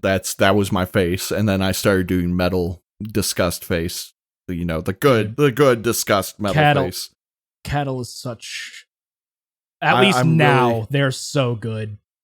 I'm really satisfied with what I listen to, and it's definitely 2 records that I will not recommend to civilians. But like the one time where didn't Tay ask like what album do you recommend? I was like, Cattle Decapitation. And I just went, don't. I actually sent him some Meshuggah though. Ooh. Because I was like, I like mentioned like, oh, Meshuggah is all about like messing with rhythmic stuff, and he's like, that sounds cool. And I'm like, it is cool, Tay. Do you want those?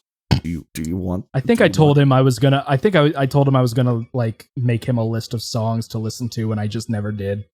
I mean, it doesn't matter because like I've been recommending one anime to him for like the past like 7 months, and he's just like, yeah, man, I'll get around to it. And he even watched one of his favorite like YouTubers like go, oh my god, this is like one of the best animes ever. And he's like, oh man, that looks sick. And I was like, cool, so you gonna watch it? And he's like, I don't know. I'm like, what the hell is wrong with you? Well, don't keep me hanging. What's the anime? Oh, okay. I didn't know you actually were interested. It's Made in Abyss. Never heard of it. It kind of came out of nowhere. I hadn't heard of it either until my sister told me about it. I can summarize it, but I won't do it justice, in my opinion, because I'm really bad at doing stuff like that. But it's basically, it takes place on what I assume is Earth, and a whole bunch of explorers discovered a giant gaping hole in the middle of the ocean, and it's like an island structure that blocks off the ocean, and you just go down, and they're finding basically like ancient future technology down there, and they'll bring it up and they sell it. But you follow an orphanage, and basically these people are orphaned because their parents died exploring. So then they get trained to explore. Sounds about right. And it's like a whole nother world down there. Like it's not like pitch black darkness like a cave or anything. It somehow generates its own light and everything, which they explain in the anime why that happens. But it's like horrific creatures happened in there, and like for the first couple episodes you're like, oh, this is gonna be a fun adventure, and then they like go down in the hole and like you realize that, oh, they could actually die. Oh, this is not okay. And put it this way, I binged the entire anime. There's only 1 season so far, and it was like I think 26 episodes. I binged it in one sitting, and then almost immediately started rewatching it. I really enjoy it. I recommend Made in Abyss to everyone that likes anime that's like semi on the edge, actiony, fantasy kind of stuff. Gotcha. It's really good. I say it's worth the watch. I still need to catch up on My Hero. I'm like 5 episodes into the 4th season. I'm all caught up. I'm like, I'm at this point where I'm like, yeah, I could stop watching, but I'm so invested, I might as well finish. If there's an ending. Yeah, I do enjoy it. It's one of the few animes I've sat down and watched like almost everything. I want to go back through Naruto because I will never do it. I will never do it. I won't do it with One Piece either. Well, here's the thing. There are online. Cat, please don't step on my leg. I'm begging you. The incision on my leg looks super gnarly, and I don't want him to get interested in it. Anyway, there are guides to watch Naruto without the filler, which and that's cuts fine, it down but considerably. It's still too long for me. I probably wouldn't watch the first season or two. So when I for a long time I didn't like Naruto. I was like, I don't get it. It's really stupid. And then there was just nothing else on one day when I was Hello? Am I still Hello? Oh, my monitors just shut off. I was very afraid. It just timed out. Oh no. Anyway, when I was just trying to stay up one day at my dad's, staying up late, I'm like, I don't want to watch. Nothing's good on. It was like, then Naruto was on, and I think it was the Rock Lee versus Gaara fight in season... well, I mean, shit, yeah, that's going to me. 4 or 5. Yeah, like the Chunin exams or the Junin exams, whichever one. And I was like, okay, this kind of slaps. So I started watching the new episodes. Of course, I didn't know what was going on, really. But I started watching it. My brother started watching it with me. Like, this is really cool. And then it ended in the middle of a 2-part episode on Cartoon Network. I recorded it as like, can't wait till next week. And the next episode never came. And then it was on, then it started Shippuden on XD, on Disney XD. So I was like, huh. But Disney XD? You don't remember that channel? It was like for, teenage Disney. That seems weird. I didn't know that because I know it's on Adult Swim.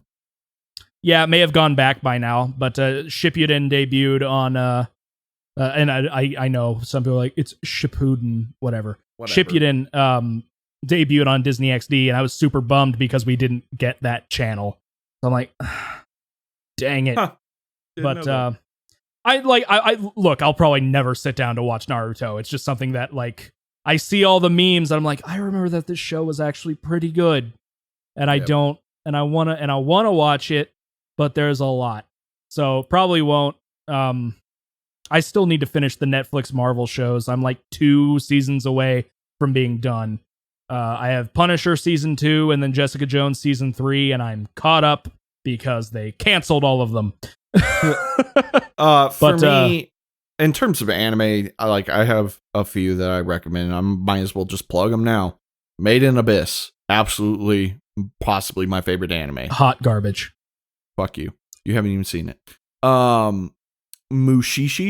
It's a Trash. kind of. You know what? I hate Cattle Decapitation. Those records were garbage. I was just saying that to be nice. You know what? Fuck them. You're lying to me, Mitchell. I am, but fuck you, man. Anyway, continue. I'm sorry. Yep. No, it's fine. Mushishi, that's a good one. I've rewatched it like 3 times. There's 2 seasons. It's over. It's only like 40 episodes between the 2 seasons. In anime terms, that's not bad. Some of you people have rewatched Friends all the way through like 20 times, so I don't even talking want to about hear it. Trash. Yeah. I hate Friends so much. I hate Seinfeld and Friends. I like Seinfeld, but I can't do Friends is trash. However, and then I'll go back to my anime because we need to stop getting off topic. Because the anime was totally on topic. Seinfeld, there's one episode I like, and it's the episode where they're pitching what Seinfeld is to a broadcast that's a classic company. one. Yeah, that's a classic one. It's a show about nothing, even though it totally is a show about something. The true show about nothing is Louis C.K.'s Louis. But I'm not allowed to plug that anymore because Louis C.K. Took his ween out in front of women, and it was wrong. It's such a shame because he was a great comedian. Anyway, yeah, Mushishi. It's a kind of a world building anime. It's episodic, but it takes place in like feudal Japan. Don't mark me on the timeline. I don't know Japanese times, but medieval Japan. There you go. Ancient Japan. Woo. Anyways, there's another life form that lives in this universe, and they're called Mushi, and they're basically like the closest thing to what pure life is. And the entire show is about how they interact with people, and you follow a guy named Ginkgo, who is a Mushi master, also known as a Mushishi. And he basically is a doctor, and he tries to go and like cure people of their diseases. But it's just kind of fascinating to watch. It's really pretty and really relaxing. But sometimes he doesn't fix it. Sometimes bad things just happen, and it's really sad. Especially in the second season, like a lot of bad stuff happens because it's the second season's about how people abuse the use of mushi and their consequences for it. And it's like somebody got their head chopped off because of it. So it's a good anime. I recommend it. Trigun. It's a classic space western. Cowboy Bebop, classic space western. I've heard that Cowboy Bebop is a great one. It's a good one. I actually, the same way you discover Naruto is how I like got into Cowboy Bebop. I was like, oh, this is good anime. My favorite anime is Bo. I'm not talking to you anymore. This podcast is done. You will never hear from us again. I'm kidding, obviously. Yeah, so am I. Black Lagoon. It's about bounty hunters. It's pretty fun. First season. I've also really heard funny. good things about Akira. That's a movie. That's a movie. It's a movie. There's another one. There's another Neon Genesis Evangelion. Okay, we don't need to get into this because the weebs will get on me. I fucking hate that anime. I don't care how many people love it. It is a bad anime. It's poorly written. No character is likable. The likable characters are the ones that are killing all the main characters.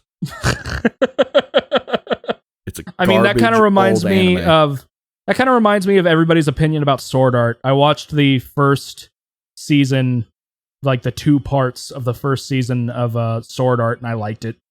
But then people are like, that anime is garbage. See, I'm the person. Only basic douchebags like Sword Art Online. I mean, that's how people feel about Naruto and One Piece and all that. I do refuse to watch One Piece. I hate the art style, but that's not the point. Same. Anyway. I'm actually in the niche here. Everyone loves Neon Genesis. I absolutely hate it. And I watched the original with the extended ending or the ending episode. Since you don't know, the guy finished the anime. No one liked the ending, so he made another episode that was called The True Ending, and it was kind of a big fuck you. But like the original has kind of like that old animation, isn't it? Kind of like Sailor Moon, it's like the and 1990s Trigun Cowboy Bebop kind of animation style. I hated the characters. It wasn't kawaii yet. No, I hated the characters. I didn't really care about the story. It was kind of interesting at first. I have never wanted to stab a main character more than I have ever wanted to stab Shinji. The mechs are really cool. The angels are really cool. It had a cool theme for a while. It got old. I felt it was too long. I didn't like it. I kind of want to watch the movies that a lot of people kind of enjoyed. Which is basically, there's like 3 or 4 movies that basically sums up the entire series. I can't remember if he did the series or the movies, but the director for Shin Godzilla that came out in 2016, he did the movies. He did the movies, okay. Because everyone was like, he did Neon Genesis Evangelion! It's gonna be great! Now, granted, Shin Godzilla was great, but that's beside the point. Because the Neon Genesis movies, the animation was modern, so it looks pretty and it's a lot nicer looking. Gotcha. Any other? There's 2 other anime that I like. A good mecha anime, which is Boku Gundam, Rono. I'm gonna kill you. No, it's Boku Rono. Gotcha. I hate Gundam. That's a really good anime that a lot of people seem to not have seen. Is another one of those animes where I couldn't stop watching it. I was really invested in the story. It's kind of slow to start, but that's only the first 3 episodes. They're not bad. Right. It's just you're okay, it's a typical anime, and then twists start happening and you're like, oh god. Okay. And the other one that I like, and it is one of the few animes that I will recommend in English, dubbed. Cowboy Bebop is another one that I recommend in English dub. I like the English dub of My Hero, especially the voice of All Might. I wouldn't know. I've listened to the Japanese the entire time. Try it. It's really good. I think the guy is perfect. I'm 5 seasons in. I don't know. Just go to your favorite episode and then switch it to English. I recommend something with All Might. I did that. I did that with Dragon Ball Z Super, except I did the other way around. I went from English to Japanese because they were taking forever to release the English episodes. And I was just like, this is too much of a shock. I can't do this. Yeah, here's the thing. If I wanted to read, I would get the manga. I don't have this issue. This is a moot point here. Now, that being said, I still... here's my position on anime. Dubs with subs. Oh no. Because I always watch everything with subs anyway. Oh no, now you just made everyone angry. That's me. And my number one anime of all time, Boku no Pico. Good night, everybody. I'm kidding. No. But I've heard go ahead, I'm sorry. The last anime that I recommend in English is Baccano. And I've heard that one.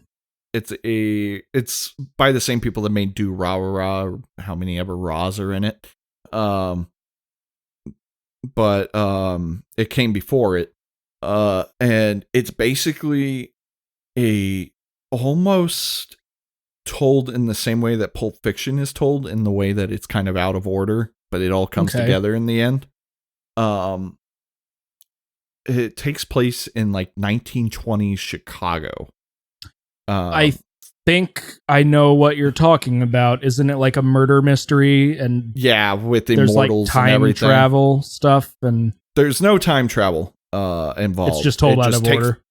It's out of order, and the thing is a lot of these people are immortal, so it's time travel in the way that they've just lived a long time. And so like some episodes will take place in like the 1700s. And then you'll see those same characters in 1920 Chicago. But the reason I recommended an English dub versus Japanese is they do that like Chicago Mafia accent in the English dub. Yeah.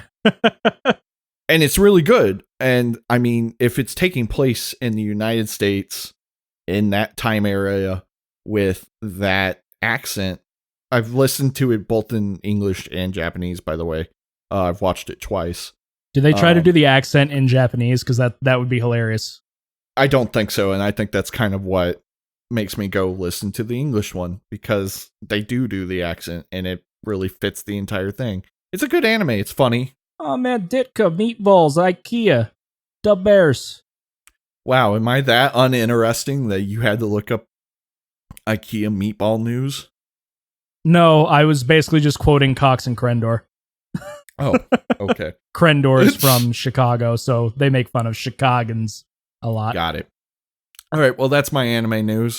This has been the Anime Podcast with Corey Taylor. Yeah, that was a lot of anime. Actually, there's another anime that is very infamous that I keep hearing about called Berserk. Oh, yeah. It's a classic. There's new Berserk and there's old Berserk. Old Berserk like is that 90s style art because it came out in the 90s. Or 80s. People were just saying that it's super messed up. It is. It is very messed up. Tay recommends the new Berserk. I don't like CGI animation, and that's all it is. That's what the new that's what the 3 Netflix Godzilla movies are. And they make me want to die. I just don't like that style of art. I'm not into CGI. It has never interested me. What is messed up about it? It's just the story and things that happen. It's also a very gory anime.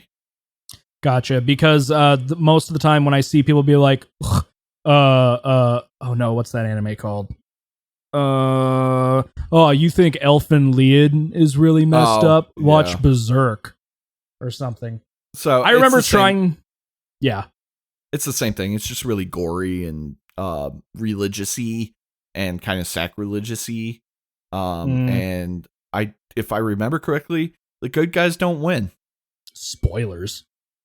I've never seen it. That's just kind of what I remember. I've only heard about it. I've seen like scenes, and yeah, like the imagery kind of can be disturbing. So, interesting. Okay. But it's disturbing in the way of not Boku no Pico. Yeah, I only barely know stuff about that anime, and I am not interested. That's all you need to know. Yep. I know the twist. Not interested. Yeah, so I'm not a big anime guy, but I am interested in it. It's just like, I don't know. I feel weird watching it at home when other people are around, especially because I don't watch subs. I don't watch the originals, so I have to get hit or miss if the English dub is any decent. Luckily, My Hero isn't bad, but I just don't like the overly high-pitched kawaii fake dubs. I don't like it. So, I recommend the anime that I recommend them, but I can't always recommend the English dub because I do watch Japanese sub. That was just instilled into me. For the most part, I agree. Though I will say this: modern dubbing is so much better than it was back in like the 1980s. Yeah, dude. It's the same thing with video game voice acting. It's like original Resident Evil. Like, I mean, dude, I watch dubbed Godzilla movies from the 60s. I know. Yeah. So, but yeah, I recommend those anime. They're good. Berserk, I've heard nothing but good things, but yeah, it's gory. It's gross. I tried another one. I remember. Go ahead. There's another one that people recommend and go, wow, that was kind of disturbing, and that's Doka Magica or something like that. It's a magic girl anime, but dark. Interesting. So like think Sailor Moon, but things go really bad for the sailors. I actually wouldn't mind checking that out, to be honest. I've never seen it. My sister watched it. My sister doesn't like dark anime. She doesn't like dark, gory anime. I'm the opposite. So she was like, "Oh, cute girl magic anime, great." Oh no, the devil. But I was really surprised that she recommended Made in Abyss with how it is. She was like, "It's not dark enough for me to hate it, and the story's really good, so I'll watch it." I don't know why I'm talking like this because my sister doesn't talk like that at all. I actually, speaking of Sailor Moon, I've heard that the remake isn't half bad. I wouldn't know. Also, folks, aren't you glad that we're a music podcast? Isn't this there's a reason we're called Distorted Entertainment. We talk about, we can talk about anything. That's why I talked about Godzilla for that's why I ranted about Godzilla for like 5 minutes at the beginning of this episode. Fair. I haven't checked to see how long we've been recording at all, so it's going to be a shock to me as soon as I click over to Reaper. It's not bad. We haven't even hit 3 hours yet. What the hell? You're right. Oh no, and we did a double album. Oof. It's because we didn't have like a stupid list to go through like we have with every other episode. I just watch the 10th episode where I give you a triple album, you give me, I don't know, something. Probably a grindcore album to even it out. It won't go well. Where I'm like, man, this is gonna be like a 6-hour podcast. It's like 30 minutes. Yeah, it's like, yeah, it was all right. It was pretty good. I want to listen to it again. The joke doesn't work because we use that as our intro, not our outro. So, yeah, I think I'm pretty much done with entertainment news. However, Nintendo, give me Metroid information. I'm a Metroid fan. It's never gonna happen. Shut the fuck up. I need Metroid Prime 4. What I wonder what will come out first. Half-Life 3, Metroid Prime 4. Metroid Prime 4 is at least in development. Or the next Tool album. Metroid Prime 4, then maybe Tool. Half-Life 3 is never going to happen, let's be honest here. I don't know. They made Half-Life Alyx or whatever it's called. No, but this is the thing. It was Half-Life Alyx. Valve is afraid of the number 3. Yeah, they updated Left 4 Dead 2 instead of making a new one. Yeah. So, what would I... So they can't do Half-Life 2 Episode 2 or Episode 3, and they can't do Half-Life 3. So the next best thing they could do is like Half-Life Episode 2.1? Half-Life Episode 1, Episode 1. Yeah, something like that. Or just be like Half-Life 1+1+1. Half-Life Remake. We gave you a new Half-Life game. So yeah, no, Valve is afraid of the number 3. They won't make Left 4 Dead 3. They won't make Team Fortress 3. Team Fortress 3. They won't make Half-Life 3, Portal 3. I want a Portal 3. I loved Portal 2. Not happening. I want to replay Portal 2. I've actually never played the co-op, if you ever want to do that. I've played a little bit of it. I'd be super down. I would also be down to like stream it with you. Like, streaming. I've been streaming Phasmophobia recently. And I love that game. It is very good. Surprisingly effective. Yeah. By the way, I don't know if you saw, on Facebook, I posted some Doom gameplay. I saw that you did, but I have not watched it. I'm going to say this right now, and for all the fans out there, playing Doom Eternal and watching somebody play Doom Eternal are two very different experiences. Because playing it, yeah, it's fast-paced. Yeah, I'm listening to the music. But it feels like I know where everything is and everything's coherent. Watching it, I'm just like, how did I... What? How did I know... What the hell is going on? What's happening? It's Mick Gordon's thick 9-string guitar guiding you. Yeah, unfortunately, Mick Gordon will never do another Doom game. It's a bummer. I don't know what happened. I heard something happened, but... Mick Gordon kept delaying the music for the game. Oh. So it was his fault, not Bethesda? It was his fault. It wasn't id. It wasn't Bethesda. It was his. Because I don't know what Bethesda was doing in terms of that. Because id's the developer. So I think Bethesda's just the producer. But id gave him like several extensions. And he still gave them the music late. So it's like, I like Mick Gordon a lot. I think he's a great composer. You can't do that. Yeah, it's a hair unprofessional. So, now, does the Doom soundtrack sound good? Yeah. Does Doom Eternal soundtrack sound good? Yeah. But I don't think he's doing the music anymore. That's a bummer. I don't know, maybe I should, because the expansion came out recently and my sister bought it. So maybe I should look at the credits, see if the music is still him. Or they could just get Meshuggah to do it, whatever. I would love that. That would be super cool. But, yeah. So I would be down to play that with you sometime. Absolutely. I think we should probably wrap this up and maybe not try to make it a 4-hour podcast, even though that is my goal, to make every podcast slightly longer. I agree. I think it's time to do that thing going. That we do. Yes. Do you want to go first? Do you want me to? I don't care. Okay. I do have mine picked. Same. So I'm actually not even doing like a either or. I kind of have the next few episodes planned out. We're gonna stay in the world of death metal and tech death. Not gonna be throwing you a curveball here. So Smash Mouth. Tell me about Smash Mouth. You didn't even indulge me on that. You didn't even indulge me on that joke. Dying Fetus. I'm going to give you their most recent record. Wrong one to fuck with. I'm already excited. It's cheesy. Like the title track naming is cheesy, but honestly, the title track slaps. The whole record, I think, is really, really good. And the Spotify version has a bonus track. Well, unfortunately. Yeah, I know. Not. Yeah.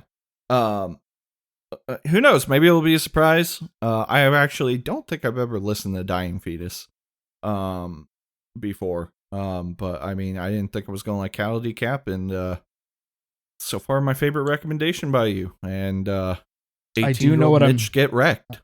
I know what I'm talking about when it comes to extreme metal, dog. Do you? Sort of. I mean, you almost. I think he brought up Cannibal Corpse for a second. It's Dying Fetus is not like Cannibal. They are actually labeled as I'm pretty sure they're tech death, where Cannibal is just regular old death metal. Let me check the Metallum pages. Actually, they're labeled as brutal death metal grindcore. Yeah, that sounds about right. I don't agree with grindcore, but I was like, I don't know about tech death. They're not from Canada. Well, I mean, when you listen to Fixed on Devastation, the opening track, like, it's pretty techy, in my opinion. So, anyway, yeah, great. Yeah. It's a great record. I love it. Hopefully you will too. We'll see. With this recommendation, I had a hard time choosing the album. I even asked a friend who we might do a podcast episode with at some point. She has her own podcast, which I should plug right now. It is. We don't plug other people's podcasts. Well, she's more famous than us, so let's do That's it, and fair. then we can use her hashtag to get us entertainment. We can use her to become more famous ourselves. It's Tapestry Music Podcast. Okay. So yeah, my friend Kelly, I asked her because we both met on a Facebook page called Prog Tinder. Snob. No. Kelly lives all the way in Pennsylvania. So Pennsylvanian Tinder. I'm kidding. I'm sorry. I'm Amish tired. Tinder. Amish Tinder. But she even wasn't sure, but I think me and her kind of agreed. So I'm going to have a stipulation on this. I'm going to give you an album. Okay. But I also need you to listen to one other song, and I need you to listen to the song before you listen to the rest of the album. Okay. The reason is in this album, it's their latest album. They do a callback to that specific song. Okay. So I want you to have you're waiting for me to drop the name, aren't you? Give me the band. Smash Mouth. Funny. It's a callback. It's a callback to like 5 minutes ago. This band, I'm recommending them. They're a progressive metal band. So there will be no growls once again. But just like Native Construct, I definitely want you to focus on their vocals. Like, don't get me wrong, their instrumentation, superb. They are fantastic boys. From Britain, Haken. Gotcha. You named them in the last episode. Yes. I have them pulled up. You will be the newest record is Virus. You will be listening to Virus, which is possibly their best record. But I thought about also recommending the album The Mountain, which was the first album I listened to by them, and it is a fantastic album. But there is a specific song on there that they make a callback on this album during the Messiah Complex 4-part song, which is the song The Cockroach King. Gotcha. Okay. Which was the first Haken song that I and a lot of people heard, and that's where people fell in love with them. Noted. Sound more excited. I know you're tired. No, I mean that is the primary issue. I'm just really sleepy. I apologize. No, I liked Native Construct. I liked Opeth a lot. So I'm trusting you on the prog train. If you think I like modern prog, I will continue to give it a shot. If you like Native Construct and then you like these guys, you definitely just appreciate, or you don't like the 80s sound, which I don't like. However, funny enough, they have a song called 1985 on one of their albums, and it does kind of borrow sounds from 1985 prog, and by that I mean mostly Pretty sure there's a song called 1985. You sure it's not a cover? I don't think so. If I can remember who I'm thinking of. I'll just look up Haken 1985. It was in my history of rock class. I think it was by a band called Spirit. Might be they might have 75. Yeah, it's not a cover. Noted. Now I have to figure out what that song is. Oh, it was 1984 by Spirit. It's a year off. So, but yeah, the song 1985, honestly, there's like a part of it that just sounds like a Mega Man soundtrack. Okay. I can dig that. But you're not going to be listening to that, so it doesn't matter. Alrighty. So I have to listen to Haken. The Virus, but prior to that, I need to listen to Cockroach King off of their Mountain record. Yes. Cool. We have and things. I have to listen to a bunch of unborn children dying. Not really what this record's about.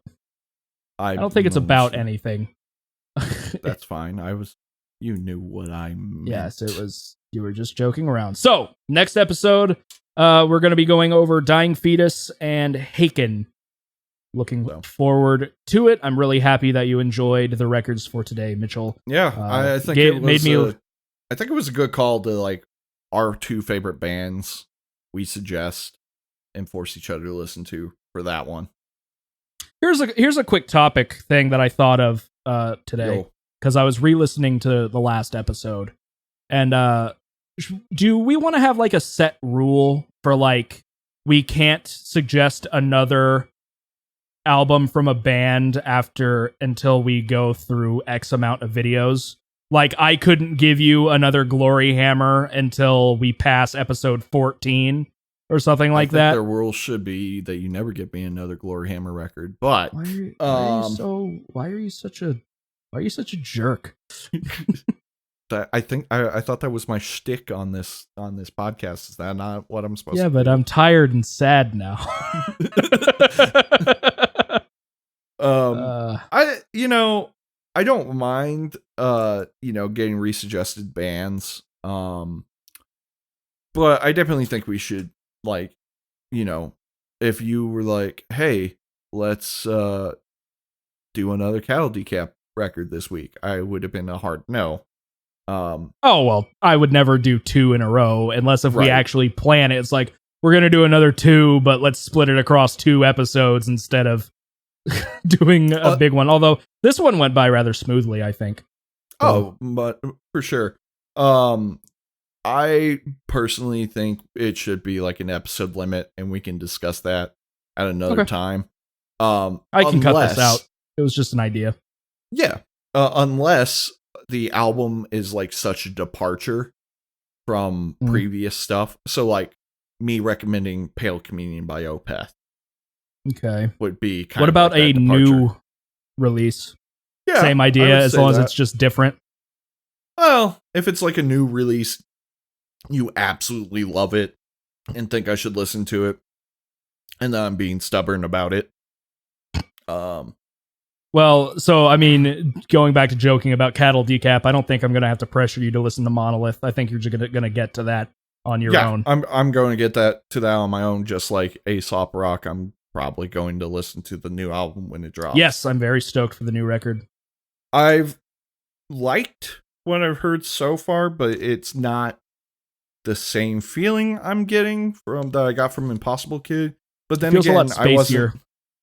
I wasn't head over heels about Aesop Rock. I like it a lot. It's just not like the same that I feel about Cattle Decap.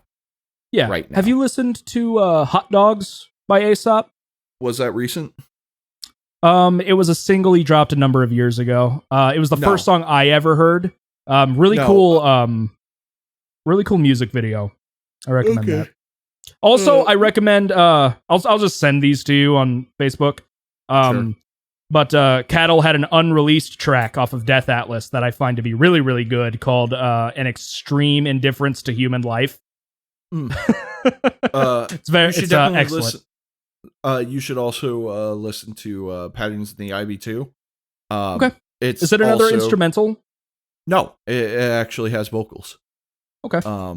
So I think what they were originally maybe going to do was Patterns in the Ivy was going to be an instrumental intro, and then Patterns in the Ivy 2 was going to be like the continuation with vocals. Right. So, and they just decided not to do that, I guess. I think it flows really well into Blackwater Park, like Patterns in the Ivy 1 into Blackwater Park. Oh yeah, absolutely. So, but it's another acoustic piece. It just has singing in it. Okay, noted. All right, guys. It's been a long recording session. Thank you guys for listening to Distorted Entertainment. This is our big episode 5. It's exciting. I am next sorry, episode. Though. What's I'm that? sorry though. We couldn't indulge you with more Corey Taylor. I'm so sorry. Yes, I'm there. I mean, who knows? Give me a second. Maybe something came up in the past 3 hours. Corey Taylor news. No joke. I tweeted Corey Taylor asking if he liked Opeth. I never got a response. Oh, motherfucker. If he ever does respond, I will give you guys a watch him be like watch him say no, and I'm just like, can't talk about this guy ever again. Well, can't do that.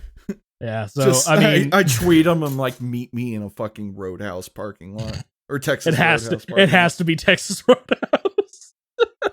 Gonna throw hands. Gonna throw hands down on Texas Roadhouse. Know what I'm saying? But yes, I used to threaten people with Shoney's, but I can't find. I don't even think Shoney's exists anymore. Well, now Shoney's is just a meme because of Rick and Morty. Oh, that's right. I made that joke. Yeah, before, Mitch. Before you gotta remember the memes. I'm gonna be honest. I haven't watched Rick and Morty since like season 3. Yeah, I wasn't impressed with season 3, and I haven't tried season 4 at all. So, like, I don't know. I'm more of a BoJack Horseman kind of guy. Very good show. It's in my Netflix to watch this, but highly recommend. Gets better as you go. First season's okay. It's a lot more focused on just jokes, but then with each season, it kind of gets more and more heavy. Great show. I really like Will Arnett. Yes, next episode we're going over Dying Fetus and Haken, and so we're still I might have it fixed for this episode, so there might be a song after this, but for now I'm just going to say it's a shout out. Shouting out a pop group, very different for us, but talk to us on Facebook, and I actually quite like their material. Gonna shout out the Cherry Saints. Nothing ever hits quite like your kiss. It's absolutely wonderful. Anyway, guys, thank you guys for tuning into Distorted Entertainment. My name is Ethan Carpenter. I am joined by Mitch Wade, and we will see you guys next time. Have a good one. Bye. See ya. I saw the sky inside your eyes, but the weather changes and you brought me a storm. I'm floating over what I can't get over. My head is in the clouds and I can't get down. Some nights I get so bad I think I need you. You're the best I've ever had, but I don't need you. Some nights I get so bad I think I need you. You're the best I've ever had, but I don't need you. Nothing ever hits quite like your kiss, and I can't get high no more. I'm clean, it's over. I'm sober from your love. Nothing ever hits quite like your kiss, and I can't get high no more. I wanna see if I can feel it, though I know that I don't need it, no. The mind plays tricks on you, and it plays tricks on me too. I saw things that I can't unsee. I'm hallucinating, daydreaming away. Some nights I get so bad I think I need you. You're the best I've ever had, but I don't need you. Some nights I get so bad I think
get high no more. I wanna see if I can feel it, though I know that I don't need it, no.